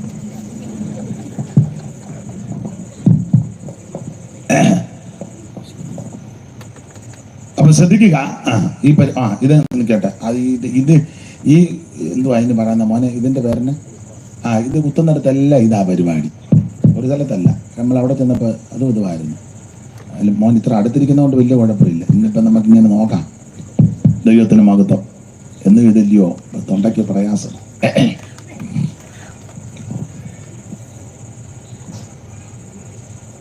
അപ്പോൾ 4-ാം അധ്യായത്തിൽ സ്വർഗത്തിലെ വിഷയമാണ്. 5-ാം അധ്യായത്തിലെ സിംഹാസനത്തിൽ ഒരുവൻ ഇരിക്കുന്നവന്റെ കയ്യിൽ അകത്തും പുറത്തും മുദ്രയിട്ട ഒരു പുസ്തകം. ആ പുസ്തകം വാങ്ങുവാനും പുസ്തകത്തിന്റെ മുദ്ര പൊട്ടിക്കുവാൻ ആരെങ്കിലും യോഗ്യരായിട്ട് ആരെങ്കിലും ഉണ്ടോ എന്ന് ചോദിച്ചു. അപ്പോൾ ഞാൻ സിംഹാസനിരിക്കുന്നവന്റെ വലം കയ്യിൽ അകത്തും പുറത്തും എഴുത്തുള്ളതായി 7 മുദ്രയാൽ മുദ്രയിട്ടൊരു പുസ്തകം കണ്ടു. ആ പുസ്തകം തുറപ്പാനും അതിനെ മുദ്ര പൊട്ടിപ്പാനും യോഗ്യനാരുള്ളൂ എന്ന അത്യുച്ചത്തിൽ ഘോഷിക്കുന്ന ശക്തനൊരു ദൂതനെയും കണ്ടു. ഒരു ദൂതൻ വന്ന് ചോദിക്കുക, പുസ്തകം വാങ്ങുവാനും മുദ്ര പൊട്ടിക്കാൻ ആരെങ്കിലും യോഗ്യരായിട്ട് ആരെങ്കിലും ഉണ്ടോ? പുസ്തകം തുറപ്പാനോ നോക്കുവാനോ സ്വർഗത്തിലും ഭൂമിയിലും ഭൂമിക്ക് കീഴിലും ആർക്കും കഴിഞ്ഞില്ല. യോഗ്യന്മാര് ധാരാളം ഉണ്ട്. പലരെ നമ്മൾ യോഗ്യരാക്കി തീർത്തിട്ടുണ്ട്. പുള്ളി യോഗ്യനാണ്, ഈ പുള്ളി ഈ ഏരിയയിലെ യോഗ്യനാണ്, ഈ പുള്ളി ജില്ലയുടെ യോഗ്യനാണ്, ഈ പുള്ളി കേരളത്തിലെ യോഗ്യനാണ്, ഇത് ഇന്ത്യയിലെ യോഗ്യനാണ്, മറ്റേ പുള്ളി വേൾഡ് യോഗ്യനാണ്. പണ്ട് ഞാൻ ഒരു യോഗത്തിന് ചെന്നപ്പം, സ്ഥലവും പിന്നെ പേരുകളൊന്നും പറയുന്നില്ല, ഞാൻ ആദ്യമായിട്ട് ചെന്നപ്പം അവിടെ വേറെ രണ്ട് പ്രിയപ്പെട്ടവരിപ്പുണ്ട്. അപ്പം ഈ നടത്തിപ്പുകാരനോട് ഞാൻ ചോദിച്ചു, പുള്ളി ഇവിടെ ആണോ എന്ന് ചോദിച്ചു. നിങ്ങൾ ഒന്നിച്ചാണോ? അപ്പം പുള്ളി എന്നോട് പറഞ്ഞു, ഈ പുള്ളിക്ക് ഹാളുണ്ട്, മറ്റേ പുള്ളിയുടെ കൂടെ ആളുണ്ട്. പുള്ളിക്ക് ഹാളില്ല, ആളുണ്ട്. പുള്ളിക്ക് ആളില്ല, ഹാളുണ്ട്. മറ്റേ പുള്ളിക്ക് ഹാളില്ല, ആളുണ്ട്. അപ്പം പുള്ളിക്ക് ഹാളുമുണ്ട്, ഈ പുള്ളിക്ക് ആളുമുണ്ട്. അപ്പം പുള്ളിയുടെ കാലിലോട്ട് ആളെല്ലാം കൂടെ കയറിയപ്പം രണ്ടുപേരും ഇപ്പോൾ ഒന്നിച്ചാന്ന് പറഞ്ഞു. ഞാൻ അവരുടെ പാസ്റ്റർ. പുള്ളി എന്നോട് പറയുക, എന്നിട്ട് എന്നെ പരിചയപ്പെടുത്താം. ഈ പുള്ളി ഇന്ത്യ മുഴുവൻ വിഴുങ്ങി വെച്ചിരിക്കുന്ന ആളാണ്. മറ്റേ പുള്ളി വേൾഡ് മൊത്തം വിഴുങ്ങി വെച്ചിരിക്കുകയാണ്. രണ്ടുപേരെ എനിക്കൊന്ന് പരിചയപ്പെടുത്തി തന്നതാ. ആരാന്നൊന്നും ഞാൻ പറയത്തില്ല. പരിചയപ്പെടുത്തിയ പുള്ളിയും മറ്റേ രണ്ട് പരിചയക്കാരും ഒക്കെ ഇപ്പോഴും ജീവിച്ചിരിപ്പുണ്ട്. ദൈവത്തിന് മഹത്വം. എന്ന് പറഞ്ഞ പോലെ ഇവിടെ ഒത്തിരി യോഗ്യന്മാരുണ്ട്. തിരുവനന്തപുരം ജില്ലയുടെ യോഗ്യന്മാര്, കേരളത്തിലെ യോഗ്യൻ, ഇന്ത്യയുടെ യോഗ്യൻ, വേൾഡ് മൊത്തമുള്ള. പക്ഷെ ഇവിടെ ഈ പുസ്തകം വാങ്ങുവാനും മുദ്ര പൊട്ടിക്കുവാൻ ഒരുതനെയും കണ്ടില്ല. ഇത് കാണാതിരുന്നപ്പോൾ യോഗൻ ഞാൻ കരഞ്ഞപ്പോൾ മൂപ്പന്മാരിൽ ഒരുത്തം വന്ന് പറഞ്ഞു, പുസ്തകം തുറന്ന് വായിപ്പാനെങ്കിലും അത് നോക്കുവാനെങ്കിലും യോഗ്യനായി ആരെയും കാണായിക കൊണ്ട് ഞാൻ ഏറ്റവും കരഞ്ഞു. അടുത്തത്, അപ്പോൾ മൂപ്പന്മാരിൽ ഒരുത്തൻ എന്നോട് കരയണ്ട, യഹൂദാഗോത്രത്തിന് സിംഹവും ദാവീദിന്റെ വേരുമായവൻ പുസ്തകവും അതിന്റെ 7 മുദ്രയും തുറപ്പാൻ തക്കവണ്ണം ജയം പ്രാപിച്ചിരിക്കുന്നു. ഇതാണ് 5-ാം അധ്യായത്തിലെ വിഷയം. പുസ്തകം വാങ്ങി മുദ്ര പൊട്ടിക്കുവാൻ യോഗ്യനായ ഒരുവൻ രംഗത്ത് വരികയാണ്. ആ രംഗത്ത് വരുന്നവനെ പറ്റിയാണ് 9-ാമത്തെ വാക്യം നമ്മൾ കുറുവാക്യമായിട്ട് ഇന്ന് രാത്രി വായിച്ചത്. ഒന്നുകൂടെ വായിക്കാം. പുസ്തകം വാങ്ങുവാനും അതിന്റെ മുദ്ര പൊട്ടിക്കുവാനും നീ യോഗ്യൻ. ദൈവത്തിന് മഹത്വം. ആരെ പറ്റിയാണ് ഇത് പറയുന്നത്? 5-ാം അധ്യായം പഠിപ്പിക്കുമ്പോൾ ആ യോഗ്യൻ ആരാന്ന് ചോദിച്ചാൽ ഒരു കുഞ്ഞാടിനെയാ അവിടെ പരാമർശിക്കുന്നത്. 8-ാം വാക്യത്തിന്റെ ഒടുവിലാണെങ്കിൽ 8-ാം വാക്യം മൊത്തം വായിച്ചോ. 8. പുസ്തകം വാങ്ങിയപ്പോൾ 4 ജീവികളും, പുസ്തകം വാങ്ങിയപ്പോൾ 4 ജീവികളും 24 മൂപ്പന്മാരും ഓരോരുത്തർ വീണയും വിശുദ്ധന്മാരുടെ പ്രാർത്ഥന എന്ന ധൂപവർഗം നിറഞ്ഞ പൊൻകലശവും പിടിച്ചുകൊണ്ട് കുഞ്ഞാടിന്റെ മുൻപാകെ വീണു. അപ്പോൾ ആ കുഞ്ഞാടിനെ പറ്റിയാണ് 9-ാം വാക്യത്തിൽ പറയുന്നത്, നീ യോഗ്യൻ. ഇന്ന് രാത്രി അതിനോട് അടിസ്ഥാനപ്പെട്ട് 1-2 കാര്യങ്ങൾ വേഗത്തിൽ ചിന്തിക്കുക. കുഞ്ഞാടേ, നീ യോഗ്യൻ. ഈ വേദപുസ്തകത്തിൽ യേശു ക്രിസ്തുവിനെ കുഞ്ഞാടെന്നും ദൈവ കുഞ്ഞാടെന്നും അറുക്കപ്പെട്ട കുഞ്ഞാടെന്നും ലോകസ്ഥാപനം മുതൽ ഇറക്കപ്പെട്ട കുഞ്ഞാടെന്നൊക്കെ അലങ്കാര ഭാഷകൾ സന്ദർഭോചിതമായിട്ട് വിഷയാധിഷ്ഠിതമായി യേശു ക്രിസ്തുവിനെ വെളിപ്പെടുത്തിയിട്ടുണ്ട്. ഇന്ന് രാത്രി അങ്ങനെയുള്ള 1-2 കാര്യങ്ങൾ വചനത്തിന്റെ അടിസ്ഥാനത്തിൽ നമുക്ക് ചിന്തിക്കാം. ഈ കുഞ്ഞാട് ആരെന്ന് ചോദിച്ചാൽ മറ്റാരുമല്ല, യേശു ക്രിസ്തുവാകുന്ന ദൈവ കുഞ്ഞാടാ. കുഞ്ഞാട്ടിൻ തീരു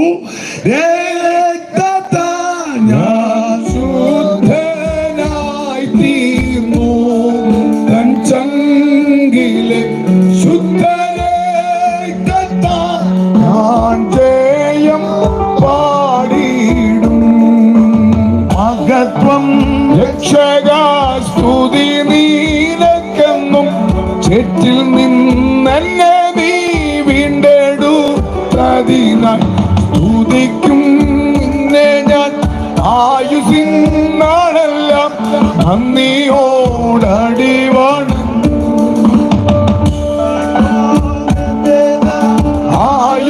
ആയുസിനാളെല്ലാം നന്ദിയോടടിവാണ്. അപ്പൊ ശ്രദ്ധിക്കുക, യേശു ക്രിസ്തുവാകുന്ന ദൈവ കുഞ്ഞാട്. 1-2 കാര്യങ്ങൾ വചനത്തിൽ ചിന്തിക്കുക. ഈ കുഞ്ഞാടിന്റെ വിശേഷത. ആമേൻ, സ്തോത്രം. ഇന്ന് രാത്രി 1-2 കാര്യങ്ങൾ പറയാനുള്ളത്. 1, ലോകപാപം ചുമക്കുന്ന ദൈവ കുഞ്ഞാട്. 2, ആമേൻ, അറക്കപ്പെട്ട ദൈവ കുഞ്ഞാട്. 3, ആമേൻ, ജയം പ്രാപിച്ച ദൈവ കുഞ്ഞാട്.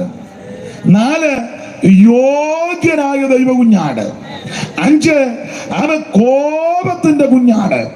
6, വേളി കടിക്കാൻ വരുന്ന കുഞ്ഞാട്. 7, അവൻ വിളക്കാകുന്ന കുഞ്ഞാട്. 8, സിംഹാസനസ്ഥനായ കുഞ്ഞാട്. എല്ലാം പറയാൻ നേരം ഒക്കുവാന്ന് അറിയത്തില്ല. ഇരിപ്പ് കണ്ടിട്ട് ഒന്നുപോലും പറയാൻ തോന്നുന്നുമില്ല. അപ്പൊ അതുകൊണ്ട് വേഗത്തിൽ അങ്ങ് നിർത്തുന്നതായിരിക്കും. ഈ ആചാര്യയുടെ പണിക്കുറ്റവും തടിയുടെ വളമുണ്ടെന്ന് പറഞ്ഞ പോലെ എൻ്റെ തൊണ്ടയ്ക്കും പരുവക്കേട, മൈക്കും പരുവക്കേട, നിങ്ങളും പരുവക്കേടായിട്ടിരിക്കുന്നു. നിങ്ങൾ പരുവക്കേടായിരിക്കുന്നത് ഇത് ഒക്കുന്നില്ലല്ലോ എന്ന് ഓർത്തിരിക്കുക. അതെനിക്ക് മനസ്സിലായി. എന്തായാലും ഇന്ന് നമുക്ക് ചില കാര്യം ഒന്ന് ചിന്തിച്ച് വേഗത്തിൽ അങ്ങ് പിരിയാം. അപ്പോൾ ഈ കുഞ്ഞാടിന്റെ പ്രത്യേകത, ഉൽപ്പത്തി പുസ്തകം മുതൽ അങ്ങോട്ട് പഠിച്ചാൽ ഒരു കുഞ്ഞാടിനെ നമ്മൾ ദർശിക്കുന്നുണ്ട്. ഉൽപ്പത്തി പുസ്തകം 3-ാം അധ്യായത്തിൽ ഒരു ആട് അറക്കപ്പെട്ടതിൻ്റെ കൊണ്ടാണല്ലോ ആമൻ തോലുടിപ്പിച്ചെന്ന് 3-ാം അധ്യായത്തിന്റെ ഒടുവിൽ നമ്മൾ വായിക്കുന്നത്. 3-ാം അധ്യായത്തിന്റെ ഒടുവിലത്തെ ഭാഗത്തിലുണ്ടല്ലോ, ആദമിനും ഹവ്വായിക്കും ദൈവം, ആമൻ സ്തോത്രം, അവരെ തോലുടിപ്പിച്ച് എന്ന ഒരു പദമുണ്ടല്ലോ. ഒന്ന് വായിച്ചേര്. 3-ാം അധ്യായത്തിന്റെ എടുത്ത് ദൈവദാസന്മാരൊന്ന് വായിച്ച് സഹായിച്ചാട്ടെ.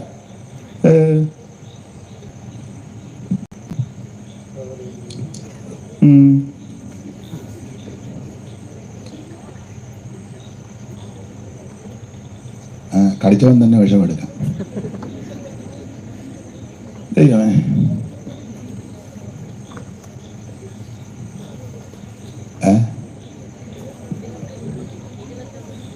വായി 21-ാം വാക്യം വായിരെ. 3:21. യഹോവയായ ദൈവം ആദാമിനും അവന്റെ ഭാര്യയ്ക്കും തോൽ കൊണ്ട് ഉടുപ്പുണ്ടാക്കി അവരെ ഉടുപ്പിച്ചു. യഹോവയായ ദൈവം. ഈ മൈക്ക് വേണ പാസ് കൊടുത്തിരുന്ന ആരാ വായിച്ചു? ഇവിടെ ആരാണ്ട വായിച്ചു? പാസ്സാണോ വായിച്ചു? വായിച്ചു. മൈക്ക് ഒന്നുകൂടെ വായിക്കുന്നു. യഹോവയായ ദൈവം ആദാമിനും അവന്റെ ഭാര്യയ്ക്കും തോൽ കൊണ്ട് ഉടുപ്പുണ്ടാക്കി അവർ ഉടുപ്പിച്ചു. തോൽ കൊണ്ടൊരു ഉടുപ്പ് ഇല്ല, തള്ള ഒരു ഉടുപ്പുണ്ടാക്കി. എന്തുകൊണ്ടാ?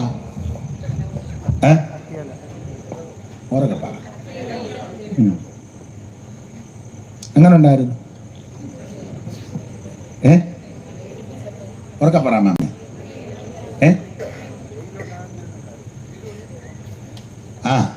ഉച്ചയായപ്പം ശരീരഭാഗം കാണാൻ തുടങ്ങി. മനസ്സിലായില്ല. പിന്നെ ഉച്ച വരെ വലിയ കുഴപ്പം. അമ്മാമ്മയ്ക്കൊരു മെടി, അച്ഛനൊരു ബർമൂടയും ഒക്കെ. അമ്മാമ്മ ആദ്യത്തെ ഈ തയ്യൽ മെഷീൻ അമ്മാമ്മയാ. അതായിരിക്കും നമ്മുടെ സഭക്കാരെല്ലാം തയ്യൽ മെഷീൻ കൊടുക്കുന്നത്. ഇപ്പൊ അങ്ങനെ കൊടുക്കുന്നില്ല. പണ്ട് ബന്ധുക്കോസുകാരെല്ലാം സഭയിലൊക്കെ ചിലക്ക് തള്ള തുടങ്ങിയതാ.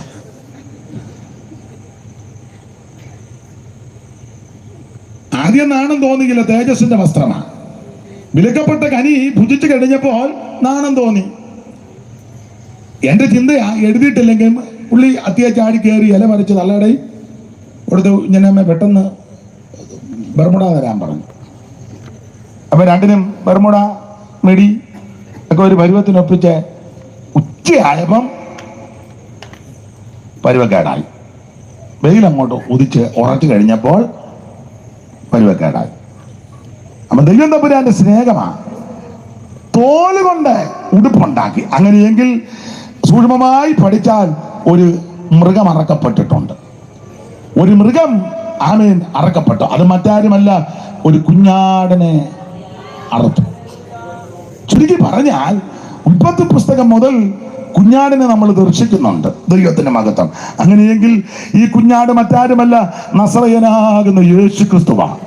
വെളിപ്പാട് പുസ്തകത്തിൽ വായിക്കുന്ന ലോകസ്ഥാപനം മുതൽ അറുക്കപ്പെട്ട കുഞ്ഞാട്. ദൈവത്തിന്റെ മഹത്വം. അപ്പൊ യേശു ക്രിസ്തുവിനെയാണ് ഈ പലയിടങ്ങളിലും കുഞ്ഞാട്, അറുക്കപ്പെട്ട കുഞ്ഞാട്, ദൈവ കുഞ്ഞാടെന്ന് വിശേഷിപ്പിക്കുന്നത്. അങ്ങനെയെങ്കിൽ 1-2 കാര്യം ചിന്തിക്കായി. കുഞ്ഞാടിന്റെ വിശേഷത ഒന്ന്, ലോകപാപം ചുമക്കുന്ന ദൈവ കുഞ്ഞാട്. വായിക്കാൻ അറിവുള്ള വാക്യമാ യോഹന്നാന്റെ സുവിശേഷം 1-ാം അധ്യായത്തിന്റെ 29-ാമത്തെ വാക്യവും 35-ാമത്തെ വാക്യവും വായിക്കേണ്ട. എല്ലാ സമയം വായിക്കാൻ നേരമില്ല. 29 വായിക്കാം. യോഹന്നാന്റെ സുവിശേഷം 1-ാം അധ്യായത്തിന്റെ 29-ാമത്തെ തിരുവെടുത്ത്. പിറ്റേന്നാൾ യേശു തന്റെ അടുക്കൽ വരുന്നത് കണ്ടിട്ട്, ഇതാ ലോകത്തിന്റെ പാപം ചുമക്കുന്ന ദൈവത്തിന്റെ കുഞ്ഞാട്. യേശു ക്രിസ്തുവിനെ നോക്കിക്കൊണ്ട് യോഹന്നാൻ സ്നാപകൻ തന്റെ ശിശുവൃന്ദത്തോട് സങ്കോചം കൂടാതെ പറയുക, ഇതാ ലോകത്തിന്റെ പാപത്തെ ചുമക്കുന്ന ദൈവത്തിന്റെ കുഞ്ഞാട്. ഇന്ന് രാത്രി എന്നെ കേൾക്കുന്ന ദേശനിവാസികളോടും കൂടപ്പെട്ടവരോടും അവൻ പ്രിയപ്പെട്ടവരോട് ഓർപ്പിക്കട്ടെ, ലോകപാപം ചുമക്കുന്ന ഒരുവൻ മാത്രമേ ഉള്ളൂ.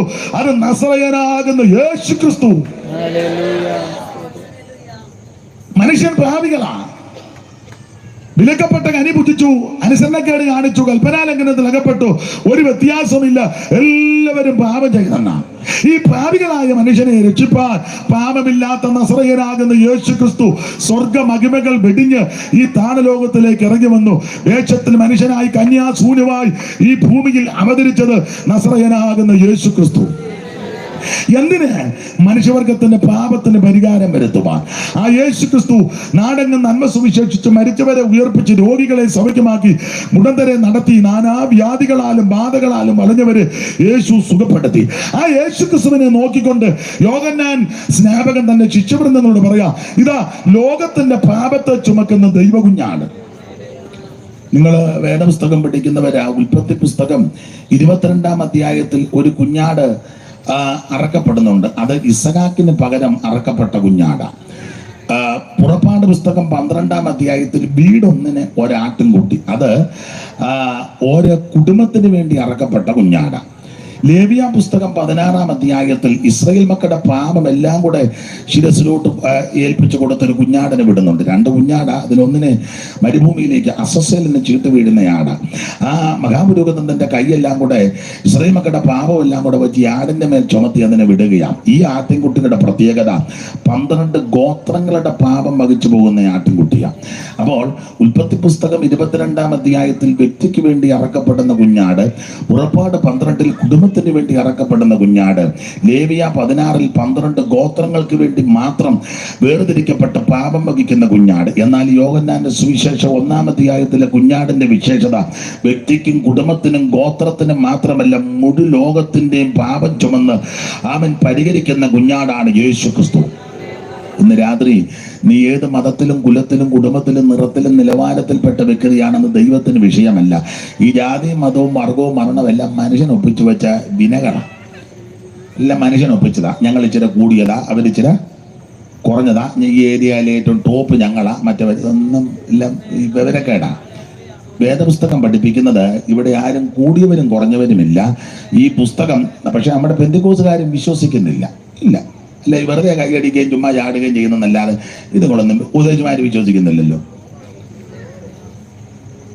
ഉപദേശമാര് തന്നെ സെൻട്രൽ പാസ്റ്റർമാര് ചിലർ പറഞ്ഞില്ലേ, പാസ്റ്റർ പുള്ളി നിങ്ങളുടെ സെന്ററല്ലേ? നമ്മുടെ സെന്ററില്ല, മറ്റേതാ, നമ്മുടെ അല്ല. അപ്പൊ ഇവനും ഇത് വിശ്വസിക്കുന്നില്ല, ചുമ്മാ കൈയടിച്ച് ബഹളം ഉണ്ടാക്കുന്നതല്ലാതെ. ഞാൻ വേദപുസ്തകത്തിന്റെ വെളിച്ചത്തിൽ ഉപദേശം പറയാം, നിങ്ങൾ ഇഷ്ടമുണ്ടെങ്കിൽ. പുസ്തകത്തിലെ വാക്യം അതങ്ങനെ തന്നെ. ഭൂതലത്തിലെങ്ങും ഉദിക്കുവാൻ ഒരുത്തനിൽ നിന്ന് മനുഷ്യജാതിയെ ഉളവാക്കി. ഇരിക്കുന്ന മുഴുവൻ ഒരെണ്ണത്തിന്റെ സന്തതിയാണ്.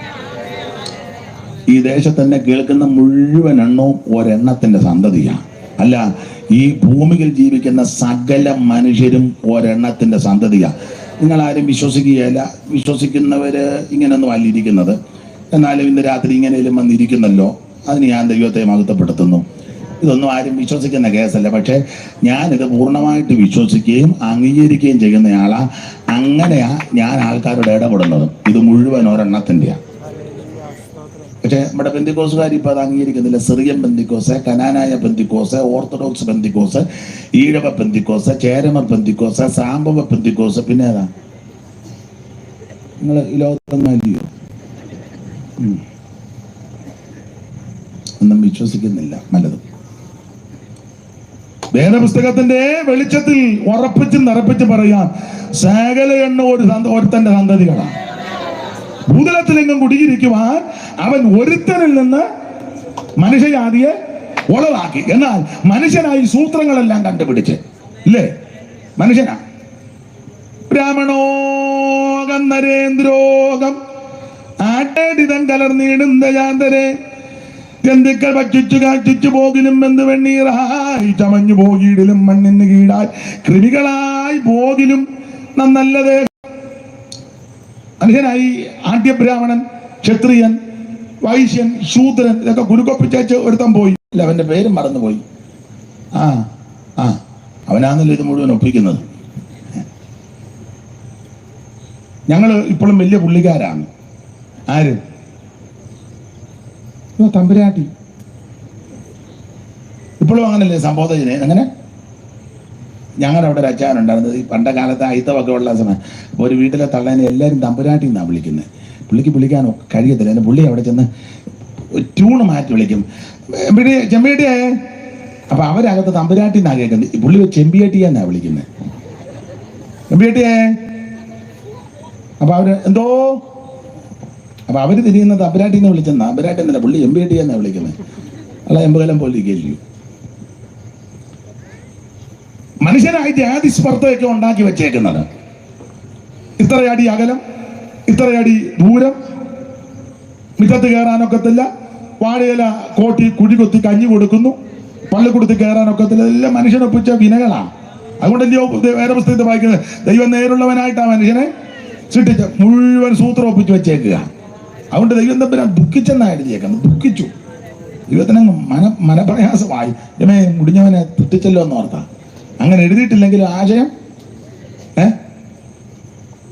ഇവനെയല്ല ഞാൻ എൻ്റെ കൈ കൊണ്ട് തന്നെ ഇടയ്ക്ക് കയറി പറയാൻ, ദൈവം ആദമിനെ സൃഷ്ടിച്ചു, ഹവ്വായെ സൃഷ്ടിച്ചത് എങ്ങനെയാ? അമ്മ പറയാമേ. ആട്ടെ, ഒരു ചോദ്യം നിങ്ങളൊരു സഹോദരിമാരടാ. ആദാമിനെ ഹവ്വായെ ദൈവം സൃഷ്ടിച്ചപ്പം ആദാം എന്തോ കൊടുക്കുകയായിരുന്നു? ഉറക്കെ പറ.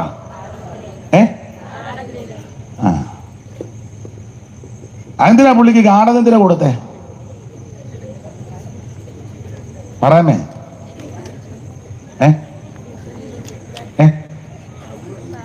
ഇങ്ങനെ തന്നെ ഊരിയെടുക്കും മിക്കവാറും.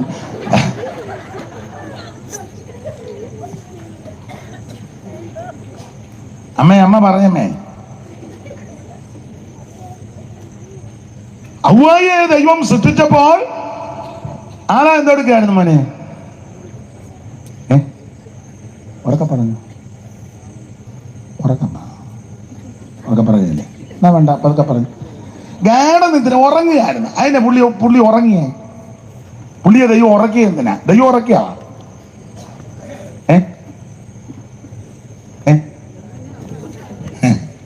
ഞാൻ ഒരു അഭിപ്രായം പറയാം, ഇഷ്ടമുണ്ടായി ചോദിച്ചാൽ മതി. ആളവന് ദൈവം ഉറക്കം കൊടുത്തതെന്ന് വെച്ചാൽ ഹവ്വായെ സൃഷ്ടിക്കുക, ഇവൻ എഴുന്നേറ്റിരിക്കാണ് കയറി അഭിപ്രായം പറയും. മൂക്കിച്ചിരിയും കൊണ്ടൊന്ന് നീണ്ട നമ്മൾ അഭിപ്രായം പറയാൻ നമ്മളെ പോലെ മിടുക്കര് കയറി അഭിപ്രായം പറയും. കണ്ണ് ഇച്ചിരി ഇങ്ങോട്ട് മാറുന്നതാ കുറച്ചുകൂടെ നല്ലത്. തലമുടിക്ക് ഇച്ചിരിയും കൂടെ. പിന്നെ നമ്മൾ അഭിപ്രായം പറയാൻ നമ്മളെക്കാൾ മിടുക്കര്.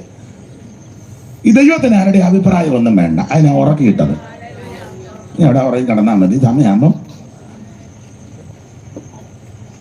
പിന്നെ ഉറക്കമൊക്കെ ഉണർന്ന് പുള്ളി നോക്കുമ്പോഴാ നല്ല തള വന്ന് നിൽക്കുന്നു.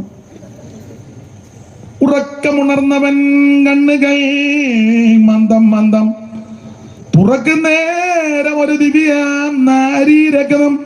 മോനെ മൈക്ക് ഈ പരുവത്തിൽ നിൽക്കട്ടെ, നന്നായിരിക്കുന്നു. ഈ പരുവത്തിൽ നിൽക്കണം. ഇനി മാറ്റരുതേ. ഉറക്കമുണർന്നവൻ, ഞാനും ഇവിടുന്ന് മാറുന്നില്ല. ഉറക്കമുണർന്നവൻ കണ്ണുകൾ മന്ദം മന്ദം തുറക്കുന്നേരം ഒരു ദിവ്യമാ നാരീരക്തം തനിക്ക് മുമ്പിലായി നിൽക്കുന്നു. ഭാരതത്തിൻ കനൽക്ക് നേർക്കായി കിഴക്കുതിച്ച ഭാനുബിംബം പോലെ നിൽക്കുക. അപ്രതീക്ഷിതമായ കാഴ്ചയിൽ വിവശനായി ഇപ്രകാരവാദവൻ ഉള്ളത്തിൽ ഉച്ചരിച്ചു, എന്ത് ഞാൻ കാണുന്നത് ചന്തമേറിയ കാഴ്ച. ഹന്തമിന്നലീ ഭൂവിൽ പിണ്ടിതാകൃതിയായോ? വിവരിക്കുന്നില്ല. അപ്പൊ ശ്രദ്ധിക്കുക, ദൈവത്തിന്റെ സൃഷ്ടിയെല്ലാം ശ്രേഷ്ഠമാണ്. അതിനൊന്നും ഒരു അപാകതയുമില്ല. ദൈവത്തിന് മഹത്വം ഉണ്ടാകട്ടെ. ഓടിച്ചു മുമ്പോട്ട് പോകാം.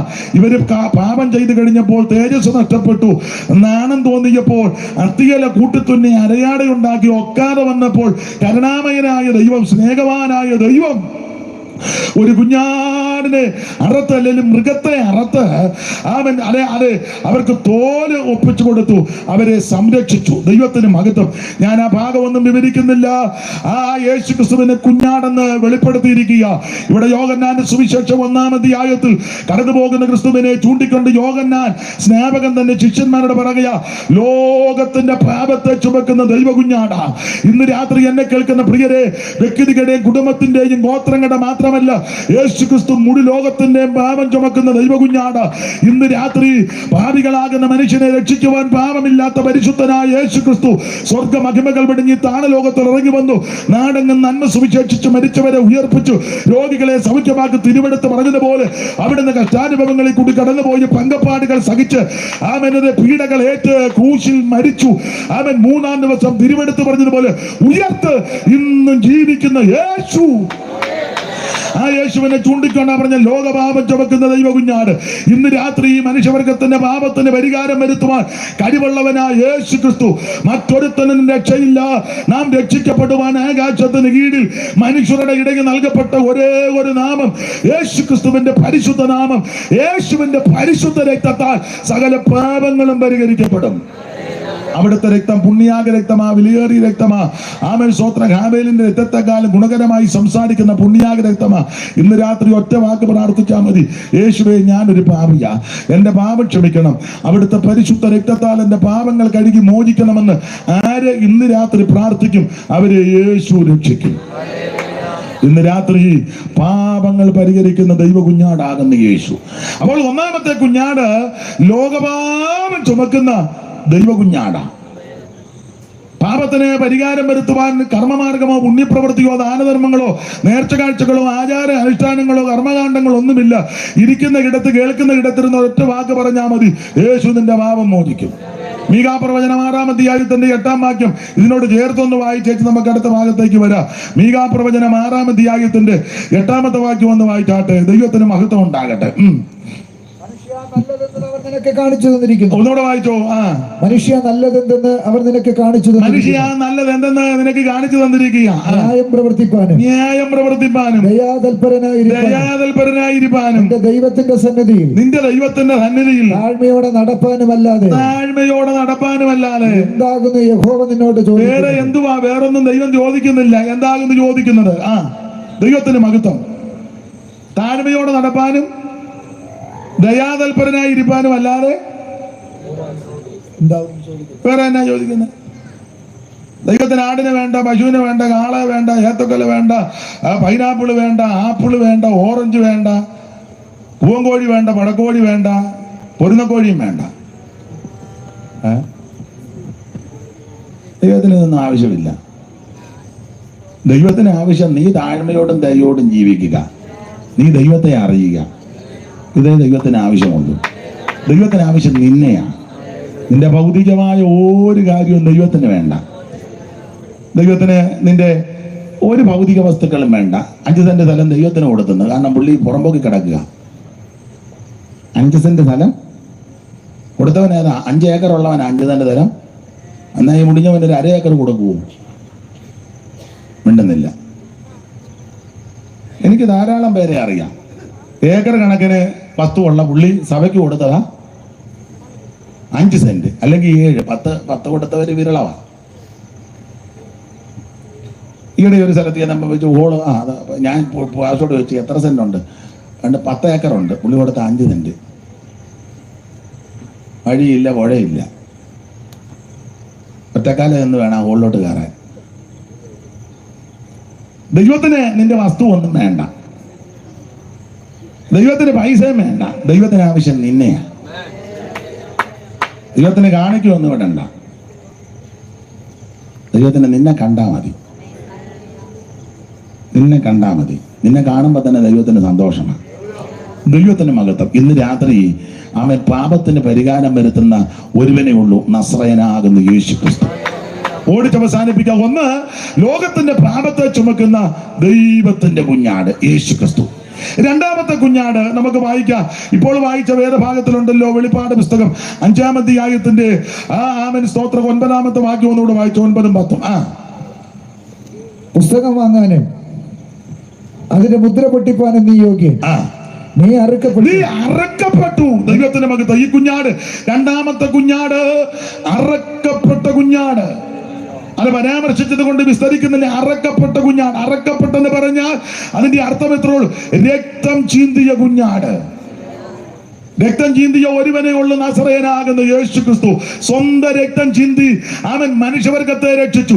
ഇവിടെ വന്ന പല ആൾക്കാരും മറ്റുള്ളവരുടെ രക്തമെല്ലാം ചിന്തിയും മറ്റുള്ളവരെ അങ്ങോട്ടും ഇങ്ങോട്ടും വെട്ടാനും കുത്താനും പോലെ അവൻ അന്യോന്യം പകയ്ക്കാനും പീഡിപ്പിക്കാനും ആഹ്വാനം മുഴക്കി പോകുമ്പോൾ അവൻ സ്വന്തം രക്തം ചീന്തിയ ഒരുവനെ ഉള്ളു, അത് നസറേയനാകുന്ന യേശു ക്രിസ്തു. ചിലര് ഞാൻ എപ്പോഴും പറയും, ചിലര് പറയുന്നത്, വത്സ നീ അവന്റെ പെടല് വെട്ടിക്കൊണ്ട് പോവാ വത്സ, ഞാൻ നിന്നിൽ പ്രസാദിച്ചിരിക്കുന്നു വത്സ. വത്സൻ വടിവാളുമായിട്ട് നടക്കുക. വത്സൻ കാരണം വത്സനോട് പറയാ, നീ അവൻ്റെ പടലി വെട്ടിക്കൊണ്ട് പോവാ. വത്സൻ അന്ന് മുതൽ വാളുമായിട്ട് നടക്കുക. യേശു ഇന്ന് ഒറ്റ വത്സനോടും പറഞ്ഞിട്ടില്ല നീ അവൻ്റെ 12 വത്സന്മാർ കൂടെ ഉണ്ടായിരുന്നു. ഒരു വത്സനോട് പറഞ്ഞ വാളെടുക്കുന്ന വാളല്ല, വാളുറയിലിടാൻ. അതാ യേശു. യേശു ആരുടെ രക്തം താന്ന് പറയുന്നില്ല, അവിടുത്തെ രക്തം ഇങ്ങോട്ട് ചീന്തി. അതാ യേശു, നസ്രയനാകുന്ന യേശു. ദൈവത്തിന്റെ മഹത്വം. ആ രക്തത്തിന്റെ വിശേഷത, ഇത് വിലയേറിയ രക്തമാ, പരിശുദ്ധ രക്തമാ, സംസാരിക്കുന്ന രക്തമാ, ഗുണകരമായി സംസാരിക്കുന്ന രക്തമാ. ആട്ടുകൊറ്റന്മാരുടെയും കാടക്കിടാക്കളുടെയും രക്തവും മലിനപ്പെട്ടമേ തളിക്കുന്ന പശുഭസ്മവും ജഡികശുദ്ധി വരുത്തുമ്പോൾ നിത്യാത്മാവിനാൽ പിതാവാൻ ദൈവത്തിന് തന്നെത്താൻ നിഷ്കളങ്കനായി സമർപ്പിച്ച യേശു ക്രിസ്തുവിന്റെ പരിശുദ്ധ രക്തം ജീവനുള്ള ദൈവത്തെ ആരാധിക്കുവാൻ നമ്മളെ യോഗ്യരാക്കി തീർത്തു. ഈ കുഞ്ഞാടിന്റെ പ്രത്യേകത: 1, ലോകപാപം ചുമക്കുന്ന ദൈവ കുഞ്ഞാട്. 2, അറക്കപ്പെട്ട കുഞ്ഞാട് എന്ന് പറഞ്ഞാൽ രക്തം ചിന്തിയ കുഞ്ഞാട്. പരിശുദ്ധ രക്തം മനുഷ്യവർഗത്തിന്റെ രക്ഷയ്ക്ക് വേണ്ടി ചിന്തിയ ദൈവ കുഞ്ഞാടാണ് നസറയനാകുന്ന യേശു ക്രിസ്തു. എടുത്ത് വായിപ്പിക്കുന്നില്ല. 3, ഈ കുഞ്ഞാടിന്റെ പ്രത്യേകത, അവൻ ജയമെടുത്ത കുഞ്ഞാടാ. സ്തോത്രം. ജയിച്ചവനെന്ന സ്തോത്രം. നീ ജയം പ്രാപിച്ചിരിക്കുന്നു. 5-ാം അധ്യായത്തിന് 4-ാം വാക്യം വായിച്ച്. പുസ്തകം തുറന്ന് വായിപ്പാനെങ്കിലും അത് നോക്കുവാനെങ്കിലും യോഗ്യനായി ആരെയും കാണായി കൊണ്ട് ഞാൻ ഏറ്റവും കരഞ്ഞു. അടുത്തതാ. അപ്പോൾ മൂപ്പന്മാരിൽ ഒരുത്തൻ എന്നോട് കരയണ്ട. ദാവീദിന്റെ പേരുമായവൻ പുസ്തകവും അതിന്റെ 7 മുദ്രയും ആ പുസ്തകവും അതിന്റെ 7 മുദ്രയും തുറപ്പാൻ തക്കവണ്ണം ജയം പ്രാപിച്ചിരിക്കുന്നു. അത് കുഞ്ഞാടിനെയാ പരാമർശം. അപ്പോൾ 3, ഈ കുഞ്ഞാടിന്റെ വിശേഷത ജയം പ്രാപിച്ച കുഞ്ഞാടാ. ജയിച്ച കുഞ്ഞാട് ഒന്നേ ഉള്ളു, നസറയനാകുന്ന യേശു ക്രിസ്തു. എന്തിനെ ജയിച്ചു? എല്ലാറ്റിനെയും ജയിച്ചു. ഇവിടെ വന്ന എല്ലാ ആൾക്കാരും ജയിച്ചെന്നൊക്കെ പറയുന്നുണ്ട്. പക്ഷേ സകല എണ്ണവും തോറ്റു തുന്നമ്പാടിയായി ഇവിടുന്ന് പോയത്. എന്തിൽ തോറ്റു? സകല എണ്ണത്തും മരണത്തിന്റെ തണുത്ത കരമെന്ന് തപ്പിയപ്പോൾ, മരണത്തിന് അടിയോറഞ്ഞു മണ്ണോട് മണ്ണായപ്പോൾ മരണത്തെ ജയിച്ച ഒരുവൻ മാത്രമേ ഉള്ളൂ. അത് നസറയനാകുന്ന യേശു ആകുന്ന കുഞ്ഞാടാണ്. പടുക്കൾ എന്ന് പേരെടുത്ത പൂർവിക പ്രമാണികൾ കൊടുക്കുമെന്ന് സംഭവിച്ചു കേട്ടുകേൾവി ഇല്ലകോ. സമർത്ഥനായ സീസറും പ്രശസ്തനായ ഹോമറും സമത്വമറ്റ സോളമൻ തുടങ്ങിയുള്ള വിജ്ഞർ സകലയെണ്ണോ തോറ്റു തുന്നമ്പാടി. ഏതിൽ തോറ്റു? മരണം വന്നപ്പോ തോറ്റു. സ്തോത്രം. മരണത്തോട് സകലതും അടിയോറവ് പറഞ്ഞു. അവൻ മണ്ണോട് മണ്ണായി മണ്ണിനിരയായി തീർന്നപ്പോൾ മരണത്തെ ജയിച്ച ഒരുവനേ ഉള്ളൂ. അത് നസറയനാകുന്ന യേശു ക്രിസ്തു. ഇന്ന് രാത്രിയിൽ ആ ജയാളിയാകുന്ന യേശു നമ്മുടെ നടുവിൽ വന്നിട്ടുണ്ട്. മരണത്തിന്റെ അധികാരിയാകുന്ന പിശാചിനെ തന്റെ മരണത്താൽ പരാജയപ്പെടുത്തി മരണഭീതികളിൽ അടിമപ്പെട്ടിരുന്ന എന്നെയും നിങ്ങളെ വീണ്ടെടുത്ത് മരണഭീതി മാറ്റി, ചിത്തഭ്രമം മാറ്റി, ആകുലചിന്ത മാറ്റി ഇന്നും ജയാളിയായി ജയഭേരി മുടക്കുന്ന ഒരുവനേ ഉള്ളൂ. അത് നസറയനാകുന്ന യേശു ക്രിസ്തു. ഇന്ന് രാത്രി അവിടുന്ന് ജയമെടുത്ത കുഞ്ഞാടാ. 1, ലോകപാപം ചുമക്കുന്ന ദൈവ കുഞ്ഞാട്. 2, അറക്കപ്പെട്ട കുഞ്ഞാട്, രക്തം ചിന്തിയ കുഞ്ഞാട്. 3, ജയമെടുത്ത കുഞ്ഞാട്. ഇന്ന് രാത്രി ജീവിതത്തിന്റെ പരാജയത്തിന്റെ പടുകുടിയിൽ കിടക്കുന്ന ആരെങ്കിലും എന്നെ കേൾക്കുന്നെങ്കിൽ, ആത്മഹത്യ പരിഹാരമല്ല, മദ്യപാനം പരിഹാരമല്ല, ലഹരി പദാർത്ഥം പരിഹാരമല്ല, നാടുവിടുന്നതും പാത്തിരിക്കുന്നതും പരിഹാരമല്ല, അവൻ വിഷക്കുപ്പിയും മദ്യക്കുപ്പിയും ഒന്നും പരിഹാരമല്ല. പരിഹാരം യേശുവിലുണ്ട്. കാരണം യേശു നിന്റെ പരാജയത്തെ ജയകരമായ ജീവിതമാക്കി തീർക്കും.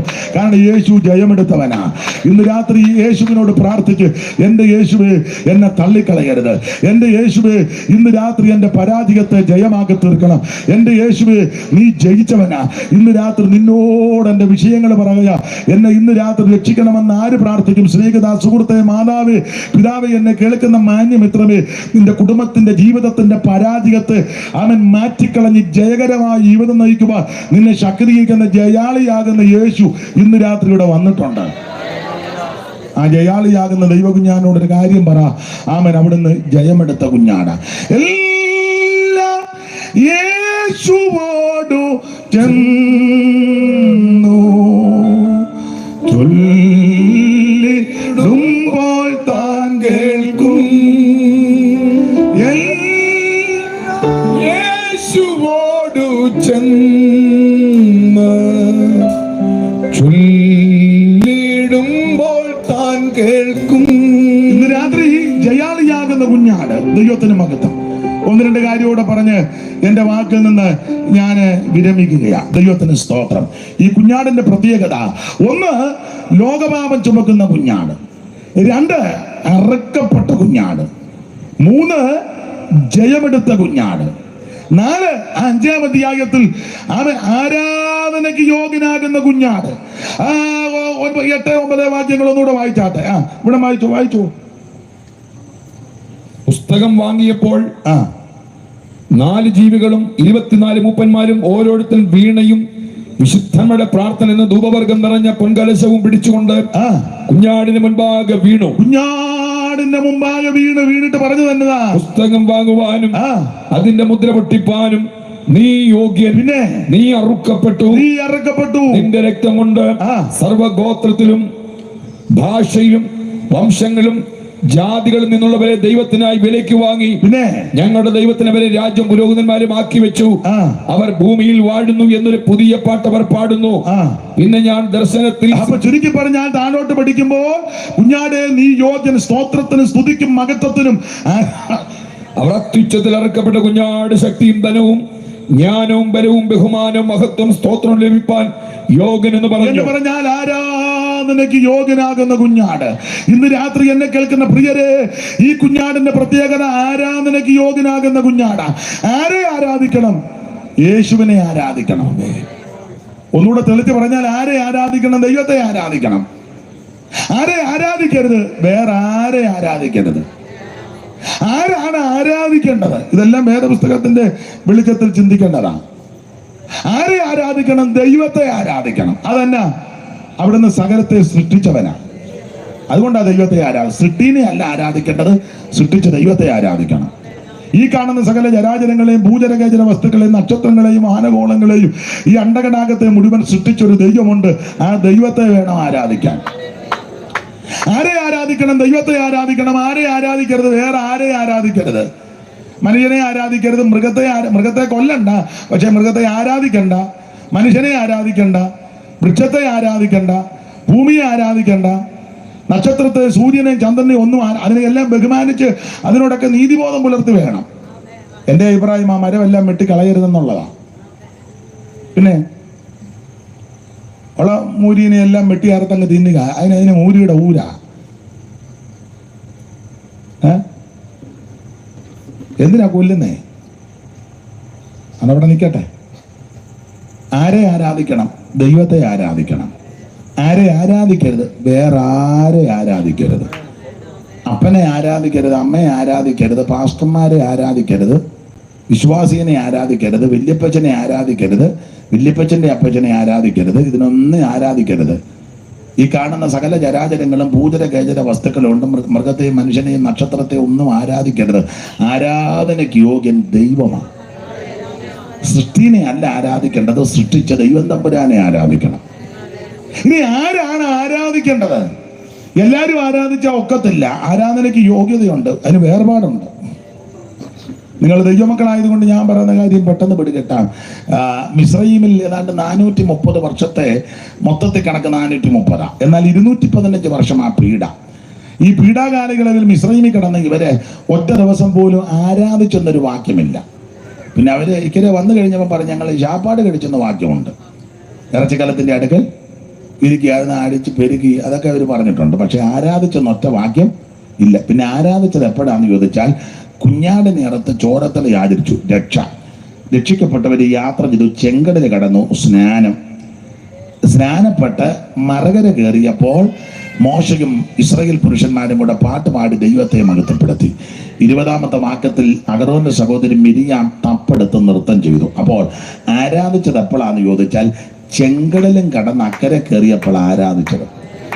അങ്ങനെയെങ്കിൽ ആരെ ആരാധിക്കണം? ദൈവത്തെ ആരാധിക്കണം. ആരെ ആരാധിക്കരുത്? വേറെ ആരെ ആരാധിക്കരുത്. ആരാണ് ആരാധിക്കേണ്ടത്? മാനസാന്തരപ്പെട്ട് രക്ഷിക്കപ്പെട്ട് പിതാവിൻ്റെയും പുത്രന്റെയും പരിശുദ്ധാത്മാവിന്റെ നാമത്തിൽ വെള്ളത്തിൽ മുങ്ങി സ്നാനപ്പെട്ട് മറുകര കയറിയവൻ വേണം ദൈവത്തെ ആരാധിക്കാൻ. ആ ആരാധനയിലാണ് ദൈവം പ്രസാദിക്കുന്നത്. ദൈവത്തിന്റെ മഹത്വം. ആരാധനയ്ക്ക് യോഗ്യൻ യേശു ക്രിസ്തു മാത്രമാണ്. 1 ലോകപാപം ചുമക്കുന്ന ദൈവ കുഞ്ഞാട്, 2 അറക്കപ്പെട്ട കുഞ്ഞാട്, 3 ജയമെടുത്ത കുഞ്ഞാട്. 4, ആരാധനയ്ക്ക് യോഗ്യനാകുന്ന കുഞ്ഞാട്. ദൈവത്തിന്റെ മഹത്വം. ഇന്ന് രാത്രി ഇന്ന് നമുക്ക് ചിന്തിക്കാം. ദൈവത്തിന്റെ മഹത്വം. ആ ദൈവ കുഞ്ഞാടിനെ ആരാധിക്കുവാൻ, സേവിക്കുവാൻ, സ്നേഹിപ്പാൻ നമുക്ക് ദൈവം ഭാഗ്യം തന്നു. ഇന്ന് രാത്രി എന്നെ കേൾക്കുന്ന ആരെങ്കിലും ഈ അനുഭവത്തിൽ വന്നില്ലെങ്കിൽ, എന്നെ കേൾക്കുന്ന പ്രിയപ്പെട്ടവരോട് ഓർപ്പിക്കട്ടെ, 5 പൈസ മുടക്കണ്ട, അര കാശ് മുടക്കണ്ട, അര മൈൽ നടക്കണ്ട, ഭൗതിക വസ്തുക്കൾ ഒന്നും കൊണ്ട് കൊടുക്കണ്ട. ഇരിക്കുന്ന കിടത്ത്, കേൾക്കുന്ന കിടത്തിരുന്ന് ഒരൊറ്റ വാക്ക് നീ ദൈവത്തോട് പ്രാർത്ഥിക്ക്. എന്റെ യേശുവേ, ഞാനൊരു പാപിയാ, എന്റെ പാപത്തെ മോചിക്കണം, എന്റെ ഉള്ളത്തിലേക്ക് അവിടുന്ന് എഴുന്നള്ളി വരണം, എന്നെ അവിടുത്തെ മകനാക്കി, മകളാക്കി തീർക്കണം, എന്നെ രക്ഷിക്കണമെന്ന് ഇന്ന് രാത്രി എന്റെ ശബ്ദം കേൾക്കുന്ന ആരെങ്കിലും എവിടെങ്കിലും ഇരുന്ന് പറഞ്ഞാൽ, നിന്നെ രക്ഷിക്കുന്ന ഒരുവനുണ്ട്, നസറേയനാകുന്ന യേശു ക്രിസ്തു. മറ്റൊരുത്തനും രക്ഷയില്ല. നാം രക്ഷിക്കപ്പെടുവാൻ ആകാശത്തിന് കീഴിൽ മനുഷ്യരുടെ ഇടയിൽ നൽകപ്പെട്ട ഒരേ ഒരു നാമം, അത് നസറേയനാകുന്ന യേശുവിന്റെ പരിശുദ്ധ നാമം. ഈ നാമത്തിൽ ഭൂതങ്ങൾ വിട്ടുമാറും, ഈ നാമത്തിൽ രോഗികൾ സൗഖ്യമാകും, ഈ നാമത്തിൽ മുടന്തര് നടക്കും, ഈ നാമത്തിൽ കുരുടർക്ക് കാഴ്ചയുണ്ടാകും, ഈ നാമത്തിൽ ചെകിടർക്ക് കേൾവി ഉണ്ടാകും, ഈ നാമത്തിൽ മരിച്ചവൻ ഉയർക്കും. ഇന്ന് രാത്രി എല്ലാ നാമത്തിലും മേലായ നാമം, സുഗന്ധം പരത്തുന്ന നാമം, പരിമള തൈലം പരത്തുന്ന നാമം, എല്ലാ നാമത്തിലും അതേ മേന്മയേറിയ നാമം.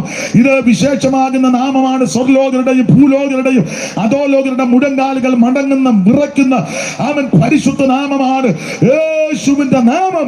ഈ നാമത്തിൽ ഇന്ന് രാത്രി രോഗശാന്തി ഉണ്ടാകട്ടെ. രോഗപീഠകളെ വലയുന്ന ആരെങ്കിലും ഇന്ന് രാത്രി എന്നെ കേൾക്കുന്നെങ്കിൽ, ഈ നാമത്തിന്റെ ശക്തിയാൽ നിന്റെ രോഗത്തെ മാറ്റി ഇന്ന് രാത്രി തകർച്ചയോടെ, വേദനയോടെ, തകർച്ചയോടെ ആരെങ്കിലും എന്നെ കേൾക്കുന്നെങ്കിൽ, ജീവിതത്തിന്റെ തകർച്ച മാറ്റി നിന്നെ രക്ഷിക്കുവാൻ, വിടിവിക്കുവാൻ, വീണ്ടെടുപ്പാൻ കഴിവുള്ള നസറായൻ നമ്മുടെ നടുവിൽ വന്നിട്ടുണ്ട്.